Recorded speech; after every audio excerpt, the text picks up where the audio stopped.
ನಿಂತು ತನ್ನ ಬಳಿ ಬರುವವಗೆ ತಣ್ಣಗಿನ ಆಸರೆಯ ನೆರಳು ಕೊಟ್ಟು ಹೇಗೆ ಗೆಲುವಾಗುವುದೋ ಹಸುರೆಲೆಯ ಹೊಂಗೆ ಮರ, ಹಾಗೆ ಬಾಳಿಸು ಗುರುವೆ ಪ್ರೀತಿ ಇಟ್ಟು, ಹಾಗೆ ಬಾಳಿಸು ಗುರುವೆ ಪ್ರೀತಿ ಇಟ್ಟು.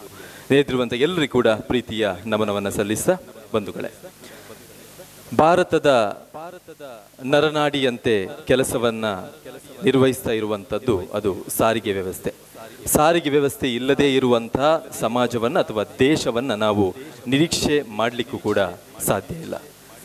ಅದರಲ್ಲೂ ಕೂಡ ನಮ್ಮ ದಕ್ಷಿಣ ಕನ್ನಡ ಜಿಲ್ಲೆ, ನಮ್ಮ ಮಂಗಳೂರು ಅಂತ ಹೇಳಿದರೆ, ಇಲ್ಲಿನ ಬಸ್ಸುಗಳು, ಇಲ್ಲಿನ ಏನಿದೆ ಖಾಸಗಿ ಬಸ್ಸುಗಳು ಒಂದು ದೇಶದ ಮಾದರಿ ಬಸ್ ವ್ಯವಸ್ಥೆಯಾಗಿ ನಿಂತಿದೆ ಅನ್ನೋದನ್ನು ಬಹಳ ಗೌರವದಿಂದ ಈ ವೇದಿಕೆಯ ಮೂಲಕ ಹೇಳಿಕೊಳ್ತಾ, ಇವತ್ತಿನ ಈ ದಿನದ ಕಾರ್ಯಕ್ರಮ ದಕ್ಷಿಣ ಕನ್ನಡ ಬಸ್ಸು ಮಾಲಕರ ಸಂಘ ರಿಜಿಸ್ಟರ್ಡ್, ಕೆನರಾ ಬಸ್ಸು ಮಾಲಕರ ಸಂಘ ರಿಜಿಸ್ಟರ್ಡ್ ಇದರ ವತಿಯಿಂದ ನಡೀತಾ ಇರುವಂಥ ಬಸ್ಸು ಚಾಲಕರು ಹಾಗೂ ನಿರ್ವಾಹಕರಿಗೆ ಮಾಹಿತಿ ಕಾರ್ಯಾಗಾರ 2024 ಇವತ್ತಿನ ಈ ದಿನ ಇಲ್ಲಿ ನಡೀತಾ ಇರುವಂಥದ್ದು. ಬಸ್ಸಿನಲ್ಲಿ ಪ್ರಮುಖ ಜವಾಬ್ದಾರಿಯನ್ನು ಪಾತ್ರವನ್ನು ವಹಿಸ್ತಾ ಇರುವಂಥ ಅದು ನಿರ್ವಾಹಕರು ಆಗಿರಬಹುದು ಅಥವಾ ಅಲ್ಲಿರುವಂಥ ಚಾಲಕರು ಆಗಿರ್ಬೋದು, ಅವರಿಗೆ ಮಾಹಿತಿಯನ್ನು ಕೊಡುವಂಥ ಇವತ್ತಿನ ಈ ಹೊತ್ತಿನ ಕಾರ್ಯಕ್ರಮಕ್ಕೆ ನಮ್ಮ ಜೊತೆಗಿರುವಂಥ ಅತಿಥಿ ಅಭ್ಯಾಗತರನ್ನು ಬಹಳ ಪ್ರೀತಿಯಿಂದ ವೇದಿಕೆಯ ಮೇಲೆ ಸ್ವಾಗತಿಸುವಂಥ ಸಮಯ. ಅವರನ್ನು ಸಂಘಟಕರು ವೇದಿಕೆಯ ಮೇಲೆ ಕರೆತರಬೇಕಾಗಿ ನಾನು ಕೇಳಿಕೊಳ್ತೇನೆ. ಇವತ್ತಿನ ಈ ದಿನದ ಕಾರ್ಯಕ್ರಮದ ಅಧ್ಯಕ್ಷತೆಯನ್ನು ವಹಿಸುವವರು ಡಾಕ್ಟರ್ ಆಲ್ವಿನ್ ಡೇಸಾ ಅವರು, ಸಂತ ಅಲೋಷಿಯಸ್ ಪರಿಗಣಿತ ವಿಶ್ವವಿದ್ಯಾನಿಲಯದ ರಿಜಿಸ್ಟ್ರಾರ್ ಆಗಿದ್ದಾರೆ. ಅವರು ನಮ್ಮನ್ನು ಸೇರಿಕೊಳ್ತಾರೆ. ಹಾಗೆಯೇ ಇವತ್ತಿನ ಈ ಕಾರ್ಯಕ್ರಮದ ಉದ್ಘಾಟಕರಾಗಿ ಶ್ರೀ BP ದಿನೇಶ್ ಕುಮಾರ್ DCP, ಉಪ ಪೊಲೀಸ್ ಆಯುಕ್ತರು, ಅಪರಾಧ ಮತ್ತು ಸಂಚಾರ, ಮಂಗಳೂರು ನಗರ. ಹಾಗೆಯೇ ನಮ್ಮ ಜೊತೆ ಶ್ರೀಮತಿ ನಜ್ಮಾ ಫಾರೂಕಿ ACP, ಸಹಾಯಕ ಪೊಲೀಸ್ ಆಯುಕ್ತರು, ಮಂಗಳೂರು ನಗರ. ಶ್ರೀ ಶ್ರೀಧರ್ ಮಲ್ನಾಡ್, ಪ್ರಾದೇಶಿಕ ಸಾರಿಗೆ ಅಧಿಕಾರಿ, ಮಂಗಳೂರು. ಹಾಗೆಯೇ ಸಂಪನ್ಮೂಲ ವ್ಯಕ್ತಿಗಳಾದಂತಹ ಶ್ರೀ ರಾಜೇಂದ್ರ ಭಟ್, ಶಿಕ್ಷಕರು, ರಾಷ್ಟ್ರೀಯ ಮಟ್ಟದ ತರಬೇತುದಾರರು. ಹಾಗೆ ಅಧ್ಯಕ್ಷರಾದಂತಹ ಶ್ರೀ ಅಜೀಜ್ ಪರ್ತಿಪಾಡಿಯವರು, ಇವರು ಕೂಡ. ಅದರ ಜೊತೆಗೆ ಶ್ರೀ ಜೀವನ್ದಾರ್ ಅಧಿಕಾರಿಯವರು, ಕೆನರಾ. ಹಾಗೆ ಶ್ರೀ ಕೊಯ್ಲಾಡಿ ಸುರೇಶ್ ನಾಯಕ್ ಅವರು, ಪ್ರಧಾನ ಕಾರ್ಯದರ್ಶಿ ಪದಾಧಿಕಾರಿಗಳು, ಪ್ರಧಾನ ಕಾರ್ಯದರ್ಶಿಗಳು. ಇವರನ್ನು ಕೂಡ ವೇದಿಕೆಯ ಮೇಲೆ ನಾನು ಸ್ವಾಗತ ಮಾಡ್ತಾ ಇದ್ದೇನೆ. ದಯವಿಟ್ಟು ಶ್ರೀ ಕೊಯ್ಲಾಡಿ ಸುರೇಶ್ ನಾಯಕ್ ಅವರು ವೇದಿಕೆಯ ಮೇಲೆ ಬರಬೇಕು.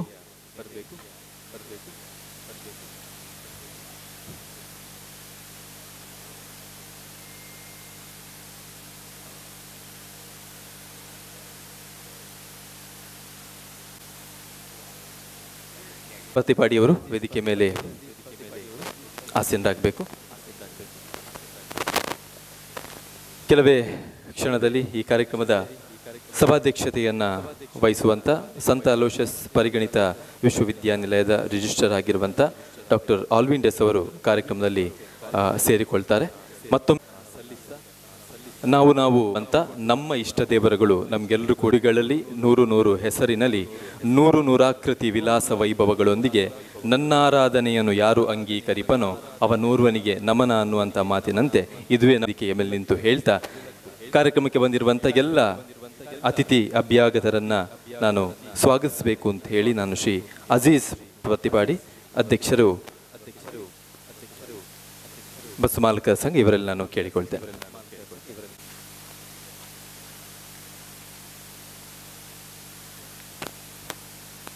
ಎಲ್ರಿಗೂ ನಮಸ್ಕಾರ.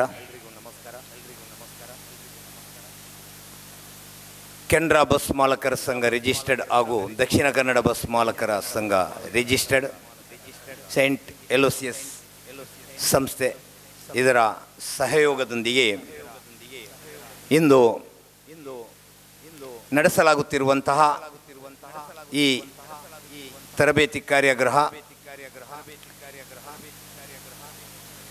ಇದರ ವೇದಿಕೆಯ ಮೇಲಿರುವಂತಹ ಮಾನ್ಯ DCP ಸಾಹೇಬ್ರೆ, ಸಂತ ಎಲೋಸಿಯಸ್ ಪರಿಗಣಿತ ವಿಶ್ವವಿದ್ಯಾಲಯದ ರಿಜಿಸ್ಟರ್ ಆಗಿರುವಂಥ ಡಾಕ್ಟರ್ ಆಲ್ವಿನ್ ಡೇಸಾರ್ ಅವರೇ, ರಿಜಿಸ್ಟರ್ಡ್ ಆಲ್ವಿನ್ ಡೇಸಾರ್ ಅವರು ವೇದಿಕೆಗೆ ಬರಬೇಕು ಅಂತೇಳಿ ಕೇಳಿಕೊಳ್ತಾರೆ. ನಮ್ಮ ಸಾರಿಗೆ ಪ್ರಾದೇಶಿಕ ಸಾರಿಗೆ ಕಾರ್ಯದರ್ಶಿಯಾಗಿರುವಂತಹ ಶ್ರೀಧರ್ ಮಲ್ನಾಡ್ರವರೇ, ACP ಮೇಡಮ್ ನಜ್ಮಾ ಫಾರೂಕಿಯವರೇ ಹಾಗೂ ವೇದಿಕೆ ಮೇಲಿರುವಂಥ ನಮ್ಮ ಕೆನರಾ ಬಸ್ ಮಾಲಕರ ಸಂಘದ ಪ್ರಧಾನ ಕಾರ್ಯದರ್ಶಿಯಾಗಿರುವಂಥ ಕೊಯಿಲಾಡಿ ಸುರೇಶ್ ನಾಯಕ್ರೆ, ಉಪಾಧ್ಯಕ್ಷರಾಗಿರುವಂಥ ಜೀವನ್ದಾರ್ ಅಧಿಕಾರಿಯವರೇ, ನಮ್ಮ ದಕ್ಷಿಣ ಕನ್ನಡ ಬಸ್ ಮಾಲಕರ ಸಂಘದ ಪ್ರಧಾನ ಕಾರ್ಯದರ್ಶಿಯಾಗಿರುವಂಥ ರಾಮಚಂದ್ರ ಪಿಲಾರ್ರವರೇ ಹಾಗೂ ಎಲ್ಲ ಇಲ್ಲಿ ನೆರೆದಿರುವಂತಹ ನನ್ನ ಆತ್ಮೀಯ ವೃತ್ತಿ ಬಾಂಧವರೇ ಹಾಗೂ ನನ್ನ ಆತ್ಮೀಯ ಚಾಲಕ ನಿರ್ವಾಹಕರುಗಳೇ, ಮಾಧ್ಯಮ ಮಿತ್ರರೇ ಹಾಗೂ ಇಲ್ಲಿ ನೆರೆದಿರುವಂತಹ ಪ್ರತಿಯೊಬ್ಬರನ್ನ ನಾನು ಸ್ವಾಗತಿಸಲಿಕ್ಕಾಗಿ ಇಲ್ಲಿ ನಿಂತಿದ್ದೇನೆ. ಅದಕ್ಕೆ ಮೊದಲು ಪ್ರಾಸ್ತಾವಿಕವಾಗಿ ಎರಡು ಮಾತನ್ನು ಹೇಳಲಿಕ್ಕೆ ಇಷ್ಟಪಡ್ತೇನೆ. ಯಾಕಂದರೆ ನಮ್ಮ ಇಂದಿನ ತರಬೇತಿ ನೀಡುವಂಥ ರಾಜೇಂದ್ರ ಭಟ್ ಅವರು ಬಂದಿದ್ದಾರೆ. ಅವರಿಗೂ 1 ಗಂಟೆ 1 ತಾಸು ಮಾತಾಡಲಿಕ್ಕಿದೆ. ಆದ ಕಾರಣ ಸಮಯದ ಅಭಾವ ಇದೆ. 1.5 ಗಂಟೆ ಒಳಗೆ ಮುಗಿಬೇಕು. ನಮ್ಮ ಕರಾವಳಿಗೆ ಆವರಿಸಿಕೊಂಡಿರುವಂತಹ ದಕ್ಷಿಣ ಕನ್ನಡ ಜಿಲ್ಲೆಯಲ್ಲಿ ಖಾಸಗಿ ಸಾರಿಗೆ ವ್ಯವಸ್ಥೆಯು ಬಹಳ ಪ್ರಸಿದ್ಧಿಯನ್ನು ಪಡೆದಿತ್ತು ಹಾಗೂ ಪಡೆದಿದೆ. ಇದು ಏಷ್ಯಾ ಖಂಡದಲ್ಲಿಯೇ ಬಹಳ ಮಹತ್ವವನ್ನು ಪಡೆದಂತಹ ಸಾರಿಗೆ ವ್ಯವಸ್ಥೆ. ಹಲವಾರು ವರ್ಷಗಳಿಂದ ಗತಕಾಲ ಅಂದರೆ ಸುಮಾರು 110 ವರ್ಷಗಳ ಇತಿಹಾಸವಿರುವಂತಹ ನಮ್ಮ ಖಾಸಗಿ ಸಾರಿಗೆ ಸಂಸ್ಥೆ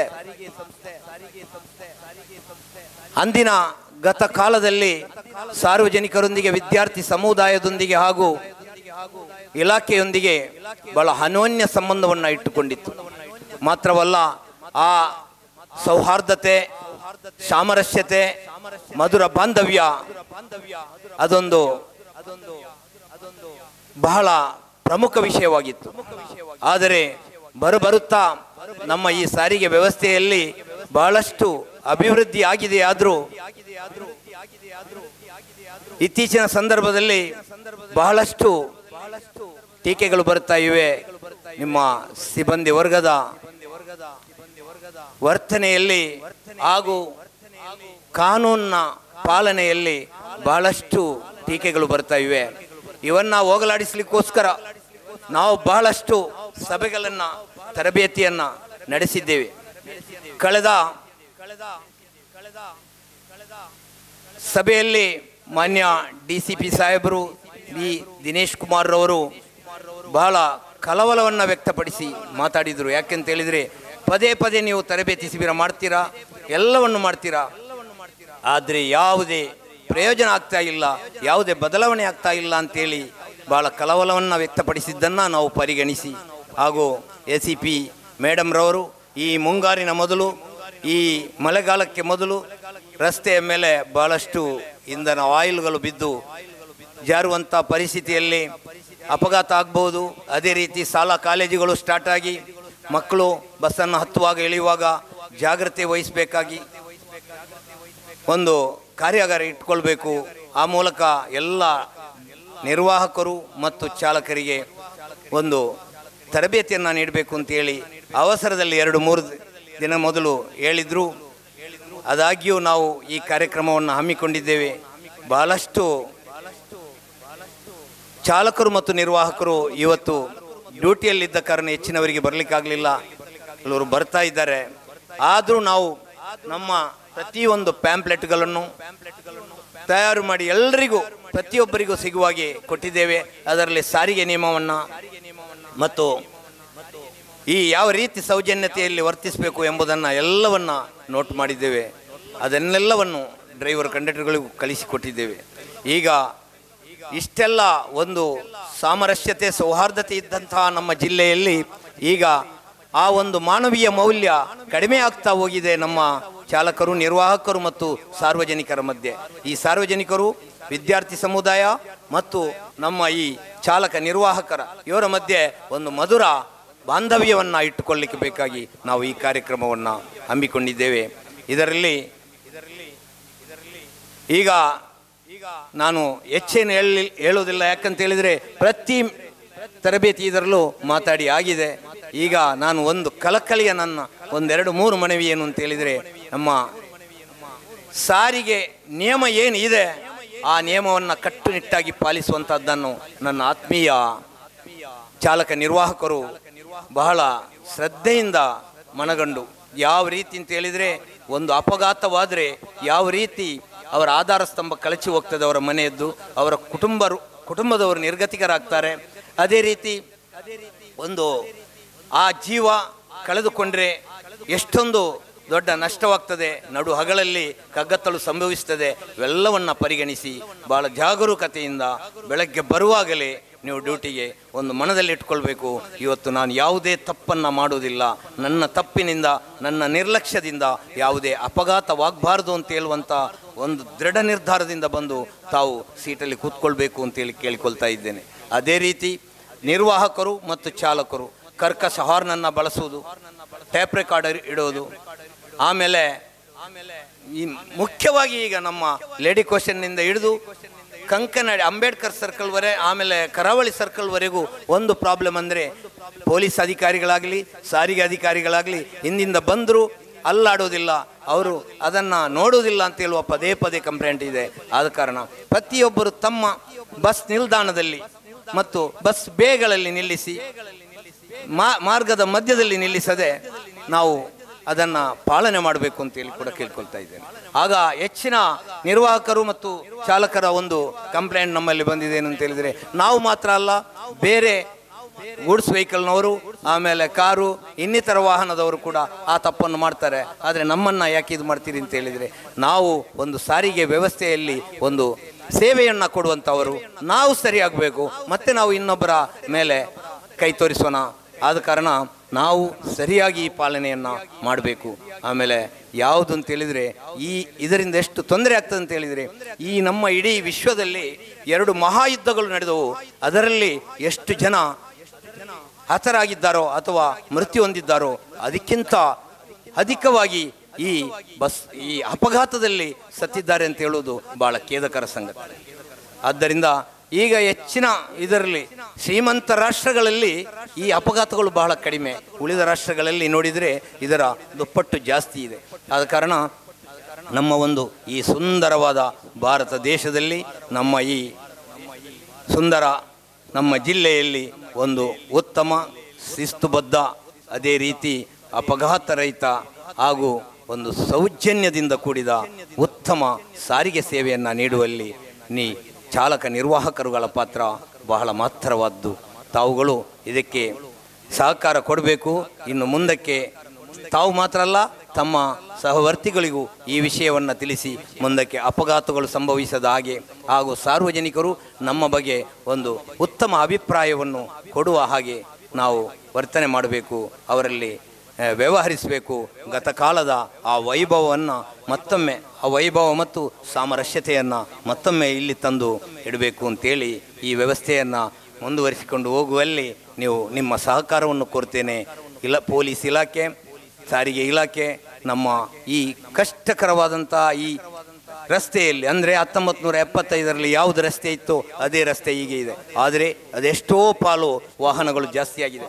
ಆದರೂ ಈ ಸುಡು ಬಿಸಿಲಲ್ಲಿ, ಏಪ್ರಿಲ್ ಮೇಯಲ್ಲಿ, ಅದೇ ರೀತಿ ಈ ಜೂನ್ ಜುಲೈಯ ಈ ಮಳೆಗಾಲದಲ್ಲಿ ನಮ್ಮ ಸಾರಿಗೆ ಇಲಾಖೆ ಮತ್ತು ಪೊಲೀಸ್ ಇಲಾಖೆ ಭಾಳಷ್ಟು ಕಷ್ಟವಹಿಸಿ ಈ ಕೆಲಸವನ್ನು ಮಾಡ್ತಾ ಇದ್ದಾರೆ. ಮಾತ್ರವಲ್ಲ, ನಮ್ಮ ಈ ಜಿಲ್ಲೆಯಲ್ಲಿ ಒಂದು ಉತ್ತಮ ಶಿಸ್ತುಬದ್ಧ ಒಂದು ಕಾನೂನನ್ನು ಮುಂದುವರಿಸಿಕೊಂಡು ಹೋಗ್ತಾ ಇದ್ದಾರೆ. ಅದಕ್ಕೆ ನಮ್ಮ ಸಹಕಾರ ಮುಖ್ಯ. ಮಾತ್ರವಲ್ಲ, ಪೊಲೀಸ್ ಇಲಾಖೆ ಮತ್ತು ಸಾರಿಗೆ ಇಲಾಖೆ ಜಿಲ್ಲಾಡಳಿತವನ್ನು ಈ ಸಂದರ್ಭದಲ್ಲಿ ನಾನು ಬಹಳವಾಗಿ ಪ್ರಶಂಸಿಸುತ್ತೇನೆ, ಅಭಿನಂದಿಸುತ್ತೇನೆ.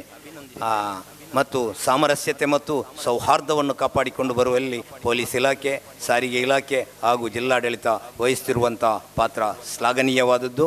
ಈಗ ನಾನು ಕೊನೆಯದಾಗಿ ನಮ್ಮ ಎಲ್ಲ ಚಾಲಕ ನಿರ್ವಾಹಕರಲ್ಲಿ ಒಂದು ಕಳಕಳಿಯ ಮನವಿ ಏನು ಅಂತ ಹೇಳಿದರೆ, ಇನ್ನು ಮುಂದಕ್ಕೆ ಎಲ್ಲ ರಸ್ತೆಯ ಮೇಲಿನ ಎಲ್ಲ ಕಾನೂನನ್ನು ಭಾಳ ಅಚ್ಚುಕಟ್ಟಾಗಿ ಪಾಲಿಸಿಕೊಂಡು ಹೋಗಬೇಕು ಅಂತೇಳಿ ಕೇಳಿಕೊಂಡು ನನ್ನ ಪ್ರಾಸ್ತಾವಿಕ ಭಾಷಣವನ್ನು ಮುಗಿಸ್ತೇನೆ. ಈಗ ನಮ್ಮ ಇಂದಿನ ಕಾರ್ಯಕ್ರಮಕ್ಕೆ ಉದ್ಘಾಟಕರಾಗಿ ಪ್ರತಿಯೊಂದು ನಮ್ಮ ಜಿಲ್ಲೆಯ ಎಲ್ಲವನ್ನು ಅಳೆದು ಸುರಿದು ಭಾಳಷ್ಟು ಪಾಂಡಿತ್ಯವನ್ನು ಹೊಂದಿರುವಂಥ BP ದಿನೇಶ್ ಕುಮಾರ್ DCP ಅವರು, ಉಪ ಪೊಲೀಸ್ ಆಯುಕ್ತರು ಅಪರಮಕ್ಕೆ ಉದ್ಘಾಟಕರಾಗಿ ಆಗಮಿಸಿದ್ದಾರೆ ಶ್ರೀ DCP ಸಾಹೇಬರನ್ನು ನಾನು ನಮ್ಮ ಕೆನರಾ ಬಸ್ ಮಾಲಕರ ಸಂಘ ರಿಜಿಸ್ಟರ್ಡ್, ಅದೇ ರೀತಿ ದಕ್ಷಿಣ ಕನ್ನಡ ಬಸ್ ಮಾಲಕರ ಸಂಘ ರಿಜಿಸ್ಟರ್ಡ್ ಹಾಗೂ ಡೀಮ್ ಟು ಬಿ ಯೂನಿವರ್ಸಿಟಿ ಇದರ ಆಶ್ರಯದಲ್ಲಿ ನಡೆಯುವಂಥ ಈ ಕಾರ್ಯಕ್ರಮಕ್ಕೆ ನಾನು ಬಹಳ ಹೃತ್ಪೂರ್ವಕವಾಗಿ ಆತ್ಮೀಯವಾಗಿ ಕಾರ್ಯಕ್ರಮಕ್ಕೆ ಸ್ವಾಗತಿಸುತ್ತೇನೆ. ಅಧ್ಯಕ್ಷರಾದಂಥ ಶ್ರೀ ಅಜೀಜ್ ಬರ್ತಿಪಾಡಿಯವರು ಅವರಿಗೆ ಹೂವು ಮತ್ತು ಸ್ಮರಣಿಕೆಯನ್ನು ಕೊಟ್ಟು, ಅಜೀಜ್ ಬರ್ತಿಪಾಡಿಯವರು ಹೂವು ಮತ್ತು ಸ್ಮರಣಿಕೆಯನ್ನು ಕೊಟ್ಟು ಶ್ರೀ DCP ಉಪ ಪೊಲೀಸ್ ಆಯುಕ್ತರು ಅಪರಾಧ ಮತ್ತು ಸಂಚಾರ ವಿಭಾಗ ಇವರನ್ನು ಸ್ವಾಗತಿಸಬೇಕು ಅಂತ ಹೇಳಿ ಕೇಳಿಕೊಳ್ತೇನೆ.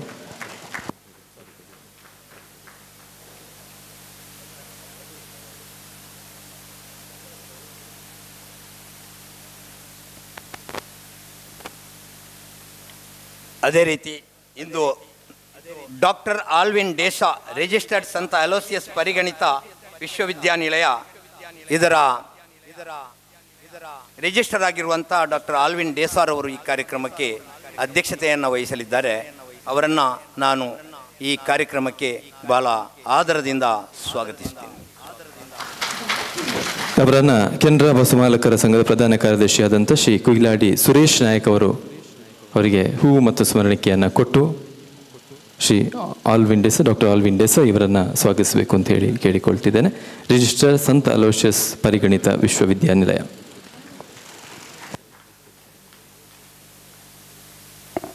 ಅದೇ ರೀತಿ ಇಂದಿನ ಮುಖ್ಯ ಅತಿಥಿಗಳಲ್ಲಿ ಒಬ್ಬರಾಗಿರುವಂತಹ ಶ್ರೀಮತಿ ನಜ್ಮಾ ಫಾರೂಕಿ ACP ಸಹಾಯಕ ಪೊಲೀಸ್ ಆಯುಕ್ತರು ಮಂಗಳೂರು ನಗರ ಇವರು ಈ ಕಾರ್ಯಕ್ರಮಕ್ಕೆ ಆಗಮಿಸಿದ್ದಾರೆ. ಅವರನ್ನು ನಾನು ಬಹಳ ಆದರದಿಂದ ಹೃತ್ಪೂರ್ವಕವಾಗಿ ಈ ಕಾರ್ಯಕ್ರಮಕ್ಕೆ ಸ್ವಾಗತಿಸ್ತೇನೆ. ಅವರನ್ನು ಶ್ರೀಮತಿ ಚಂದ್ರಕಲಾ ಇವರು ಬಸ್ಸು ಮಾಲಕರು ಹೂವು ಮತ್ತು ಸ್ಮರಣಿಕೆಯನ್ನು ನೀಡಿ ಸ್ವಾಗತಿಸಬೇಕು ಅಂತ ಹೇಳಿ ಕೇಳಿಕೊಳ್ತಿದ್ದೇನೆ. ಅದೇ ರೀತಿ ನಮ್ಮ ಸಾರಿಗೆ ಪ್ರಾಧಿಕಾರದ ಕಾರ್ಯದರ್ಶಿಯವರು ಶ್ರೀ ಶ್ರೀಧರ್ ಮಲ್ನಾಡ್ ಅವರು ಕೂಡ ಈ ಕಾರ್ಯಕ್ರಮಕ್ಕೆ ನಮ್ಮ ಆಗಮಿಸಿದ್ದಾರೆ. ಅವರನ್ನು ದಕ್ಷಿಣ ಕನ್ನಡ ಬಸ್ ಮಾಲಕರ ಸಂಘ, ಕೆನರಾ ಬಸ್ ಮಾಲಕರ ಸಂಘ ಇದರ ಪರವಾಗಿ ನಾನು ಬಹಳ ಹೃತ್ಪೂರ್ವಕವಾಗಿ ಕಾರ್ಯಕ್ರಮಕ್ಕೆ ಇವರನ್ನು ದಕ್ಷಿಣ ಕನ್ನಡ ಬಸ್ ಮಾಲಕರ ಸಂಘದ ಪ್ರಧಾನ ಕಾರ್ಯದರ್ಶಿಯಾಗಿರುವಂಥ ಶ್ರೀ ರಾಮಚಂದ್ರ ಪಿಲಾರ್ ಇವರು ಹೂವು ಮತ್ತು ಸ್ಮರಣಿಕೆಯನ್ನು ಕೊಟ್ಟು ಸ್ವಾಗತಿಸಬೇಕು ಅಂತ ಹೇಳಿ ಕೇಳಿಕೊಳ್ತಿದ್ದೇನೆ. ಇಂದಿನ ಸಂಪನ್ಮೂಲ ವ್ಯಕ್ತಿ ಶ್ರೀ ರಾಜೇಂದ್ರ ಭಟ್, ಶಿಕ್ಷಕರು, ರಾಷ್ಟ್ರೀಯ ಮಟ್ಟದ ತರಬೇತಿದಾರರು, ಇವರು ಕೂಡ ಇಂದಿನ ಕಾರ್ಯಕ್ರಮಕ್ಕೆ ಆಗಮಿಸಿದ್ದಾರೆ. ಅವರನ್ನು ಕೂಡ ನಾನು ಬಹಳ ಆದರದಿಂದ ಈ ಕಾರ್ಯಕ್ರಮಕ್ಕೆ ಸ್ವಾಗತಿಸ್ತೇನೆ. ಕೆನರಾ ಬಸ್ ಮಾಲಕರ ಸಂಘದ ಕೋಶಾಧಿಕಾರಿಯಾಗಿರುವಂಥ ಶ್ರೀ ಜ್ಯೋತಿ ಪ್ರಕಾಶ್ ಹೆಗಡೆಯವರು ಬಂದು ಅವರನ್ನು ಹೂಗುಚ್ಛ ನೀಡಿ ಸ್ವಾಗತಿಸಬೇಕು ಅಂತ ಹೇಳಿ ಕೇಳಿಕೊಳ್ತಾ ಇದ್ದೀನಿ. ಕೆನರಾ ಬಸ್ ಮಾಲಕರ ಸಂಘದ ಕೋಶಾಧಿಕಾರಿಯಾಗಿರುವಂಥ ಶ್ರೀ ಜ್ಯೋತಿ ಪ್ರಕಾಶ್ ಹೆಗಡೆ ಅವರು ವೇದಿಕೆ ಮೇಲೆ ಬಂದು ಕೆನರಾ ಬಸ್ ಮಾಲಕರ ಸಂಘದ ಉಪಾಧ್ಯಕ್ಷರಾದ ಶ್ರೀ ಜೀವನ್ಧರ ಅಧಿಕಾರಿ ಅವರು ವೇದಿಕೆಯಲ್ಲಿದ್ದಾರೆ. ಅವರನ್ನು ಕೂಡ ನಾನು ಎರಡೂ ಸಂಘಗಳ ಪರವಾಗಿ ಬಹಳ ಹೃತ್ಪೂರ್ವಕವಾಗಿ ಈ ಕಾರ್ಯಕ್ರಮಕ್ಕೆ ಸ್ವಾಗತಿಸ್ತೇನೆ.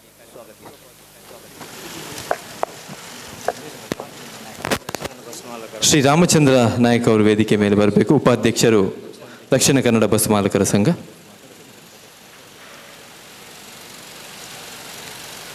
ವೇದಿಕೆ ಮೇಲೆ ಬಂದು ಸ್ಮರಣಿಕೆ ಹೂವನ್ನು ಕೊಟ್ಟು ಸ್ವಾಗತಿಸಬೇಕು.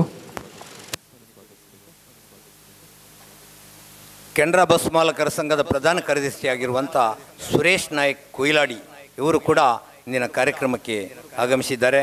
ಅವರು ವೇದಿಕೆಯಲ್ಲಿದ್ದಾರೆ. ಅವರನ್ನು ಕೂಡ ಈ 8 ಸಂಘಗಳ ಪರವಾಗಿ ನಾನು ಬಹಳ ಹಾರ್ದಿಕವಾಗಿ ಈ ಕಾರ್ಯಕ್ರಮ. ಶ್ರೀ ದಿಲ್ರಾಜ್ ಆಳ್ವ ಅವರು ವೇದಿಕೆಯ ಮೇಲೆ ಬಂದು ಮಾಜಿ ಉಪಾಧ್ಯಕ್ಷರು ದಕ್ಷಿಣ ಕನ್ನಡ ಬಸ್ ಮಾಲಕರ ಸಂಘ ಇವರು ಹೂವು ಹಾಗೂ ಸ್ಮರಣಿಕೆಯನ್ನು ಕೊಟ್ಟು ಸ್ವಾಗತಿಸಬೇಕಾಗಿ ಕೇಳಿಕೊಳ್ತೇನೆ.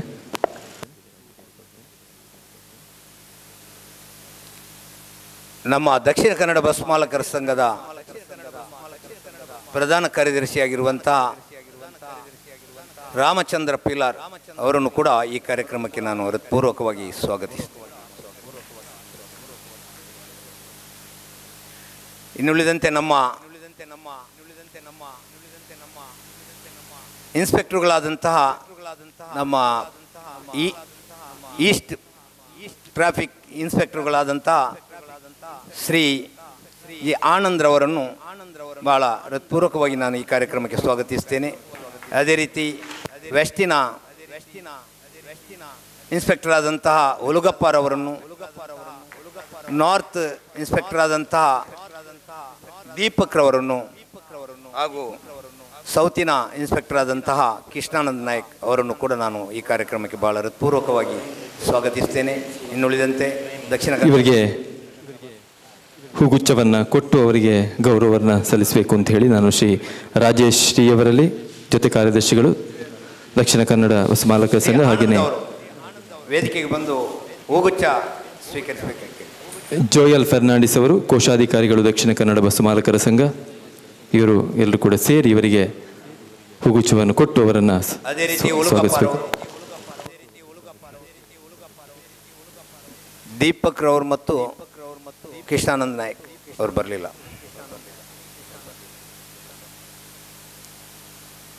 ದಕ್ಷಿಣ ಕನ್ನಡ ಬಸ್ ಮಾಲಕರ ಸಂಘದ ಉಪಾಧ್ಯಕ್ಷರಾದ ಶ್ರೀ ರಾಮಚಂದ್ರ ನಾಯಕ್, ಅದೇ ರೀತಿ ಕೋಶಾಧಿಕಾರಿಯಾಗಿರುವಂಥ ದಿಲ್ರಾಜ್ ಫೆರ್ನಾಂಡಿಸ್, ಜೊತೆ ಕಾರ್ಯದರ್ಶಿಯಾಗಿರುವಂಥ ರಾಜೇಶ್ ಟಿ ಅವರನ್ನು ಕೂಡ ಈ ಕಾರ್ಯಕ್ರಮಕ್ಕೆ ಭಾಳ ಹೃತ್ಪೂರ್ವಕವಾಗಿ ನಾನು ಸ್ವಾಗತಿಸ್ತೇನೆ.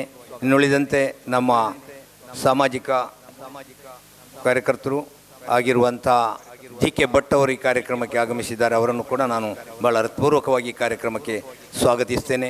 ಇನ್ನುಳಿದಂತೆ ನಮ್ಮ ಎಲ್ಲ ಪತ್ರಿಕಾ ಮಾಧ್ಯಮದವರು, ಛಾಯಾಗ್ರಾಹಕರು ಭಾಳ ಬೇಗ ಬಂದು ನಮ್ಮೊಂದಿಗೆ ಪ್ರತಿ ಸಲವೂ ಸಹಕರಿಸ್ತಾ ಇದ್ದಾರೆ. ಛಾಯಾಗ್ರಾಹಕರು, ಟಿ ವಿ ಮಾಧ್ಯಮದವರು, ಪತ್ರಿಕಾ ಮಾಧ್ಯಮದವರನ್ನು ನಾನು ಭಾಳ ಹೃತ್ಪೂರ್ವಕವಾಗಿ ಈ ಕಾರ್ಯಕ್ರಮಕ್ಕೆ ಭಾಳ ಆದರದಿಂದ ಸ್ವಾಗತಿಸ್ತೇನೆ. ಅದೇ ರೀತಿ ನಮ್ಮ ದಕ್ಷಿಣ ಕನ್ನಡ ಬಸ್ ಮಾಲಕರ ಸಂಘದ ಮತ್ತು ಕೆನರಾ ಬಸ್ ಮಾಲಕರ ಸಂಘದ ಪದಾಧಿಕಾರಿಗಳು, ಮಾಜಿ ಅಧ್ಯಕ್ಷರುಗಳು ಹಾಗೂ ಎಲ್ಲ ಕಾರ್ಯಕಾರಿ ಸಮಿತಿ ಸದಸ್ಯರು ಹಾಗೂ ಸಮಸ್ತ ಬಸ್ ಮಾಲಕರನ್ನು ಕೂಡ ಈ ಕಾರ್ಯಕ್ರಮಕ್ಕೆ ಭಾಳ ಹೃತ್ಪೂರ್ವಕವಾಗಿ ಸ್ವಾಗತಿಸ್ತಾ ಇದ್ದೇನೆ.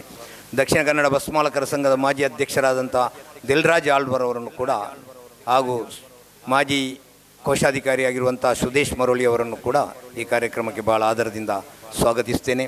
ಇನ್ನುಳಿದಂತೆ ಇಲ್ಲಿ ನೆರೆದಿರುವಂಥ LOCS ವಿದ್ಯಾಸಂಸ್ಥೆಯ ಎಲ್ಲ ಪ್ರತಿಯೊಬ್ಬರನ್ನು ನಾನು ಈ ಕಾರ್ಯಕ್ರಮಕ್ಕೆ ಭಾಳ ಆದರದಿಂದ ಸ್ವಾಗತಿಸ್ತೇನೆ. ಹಾಗೂ ಇನ್ನುಳಿದಂತೆ ಇಲ್ಲಿ ನೆರೆದಿರುವ ಪ್ರತಿಯೊಬ್ಬರನ್ನು ನಾನು ಪೂರ್ವಕವಾಗಿ ಈ ಕಾರ್ಯಕ್ರಮಕ್ಕೆ ಸ್ವಾಗತಿಸಿ ನನ್ನ ಸ್ವಾಗತ ಭಾಷಣವನ್ನು ಮುಗಿಸ್ತೇನೆ. ಜೈ ಹಿಂದ್.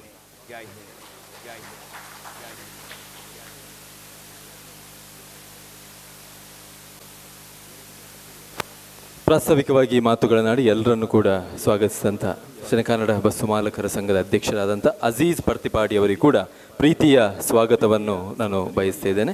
ಶ್ರೀ ಸುದೇಶ್ ಕುಮಾರ್ ದಯವಿಟ್ಟು ವೇದಿಕೆ ಮೇಲೆ ಬರಬೇಕು, ಬಂದವರಿಗೆ ಹೂಗುಚ್ಛವನ್ನು ಕೊಟ್ಟು ಸ್ವಾಗತಿಸಬೇಕು ಅಂತ ಕೇಳಿಕೊಳ್ತೇನೆ.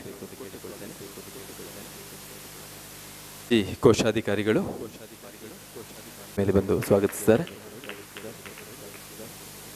ಮತ್ತೊಮ್ಮೆ ಎಲ್ಲರಿಗೂ ಕೂಡ ಸ್ವಾಗತವನ್ನು ಮಾಡ್ತಾ, ಬಸ್ಸಿನಲ್ಲಿ ಬೇರೆ ಬೇರೆ ಸ್ಥಳಗಳಲ್ಲಿ ತನ್ನ ಕಾರ್ಯವನ್ನು ನಿರ್ವಹಿಸ್ತಾ ಇರುವಂಥ ಎಲ್ಲರೂ ಕೂಡ ಇಲ್ಲಿ ಸೇರಿಕೊಂಡಿದ್ದಾರೆ. ಇಲ್ಲಿ ಮಾಲಕನನ್ನು ಬಿಟ್ಟು ಚಾಲಕ ನಿರ್ವಾಹಕರಿಲ್ಲ, ಚಾಲಕ ನಿರ್ವಾಹಕರನ್ನು ಬಿಟ್ಟು ಮಾಲಕರಿಲ್ಲ. ಒಟ್ಟಿನಲ್ಲಿ ಎಲ್ಲರೂ ಸೇರಿದರೆ ಅದರ ಜೊತೆಗೆ ಇಲ್ಲಿರುವಂಥ ಎಲ್ಲ ಅಧಿಕಾರಿ ವರ್ಗ ಇವರೆಲ್ಲರೂ ಜೊತೆಯಾಗಿ ಸೇರಿದರೆ ಮಾತ್ರ ಅಲ್ಲೊಂದು ಸಾರಿಗೆ ವ್ಯವಸ್ಥೆ ಅನ್ನುವಂಥದ್ದು ಬಹಳ ನಾಜೂಕಾಗಿ ಹೋಗಲಿಕ್ಕೆ ಸಾಧ್ಯ. ಅದಕ್ಕೆ ಇವತ್ತಿನ ಈ ದಿನದ ವೇದಿಕೆ ಸಾಕ್ಷಿಯಾಗಿದೆ ಅನ್ನೋದನ್ನು ಹೇಳ್ತಾ, ಮೊದಲಿಗೆ ಇವತ್ತಿನ ಈ ದಿನದ ಕಾರ್ಯಕ್ರಮದಲ್ಲಿ ಮುಖ್ಯ ಅತಿಥಿಯಾಗಿ ನಮ್ಮ ಜೊತೆಗಿರುವಂಥ ಶ್ರೀ BP ದಿನೇಶ್ ಕುಮಾರ್, DCP ಉಪ ಪೊಲೀಸ್ ಆಯುಕ್ತರು, ಅಪರಾಧ ಮತ್ತು ಸಂಚಾರ ಮಂಗಳೂರು ನಗರ, ಇವರು ಎಲ್ಲರನ್ನು ಕೂಡ ಉದ್ದೇಶಿಸಿ ಒಂದೆರಡು ಮಾತುಗಳನ್ನು ಆಡಬೇಕಾಗಿ ಕೇಳಿಕೊಳ್ತೇನೆ.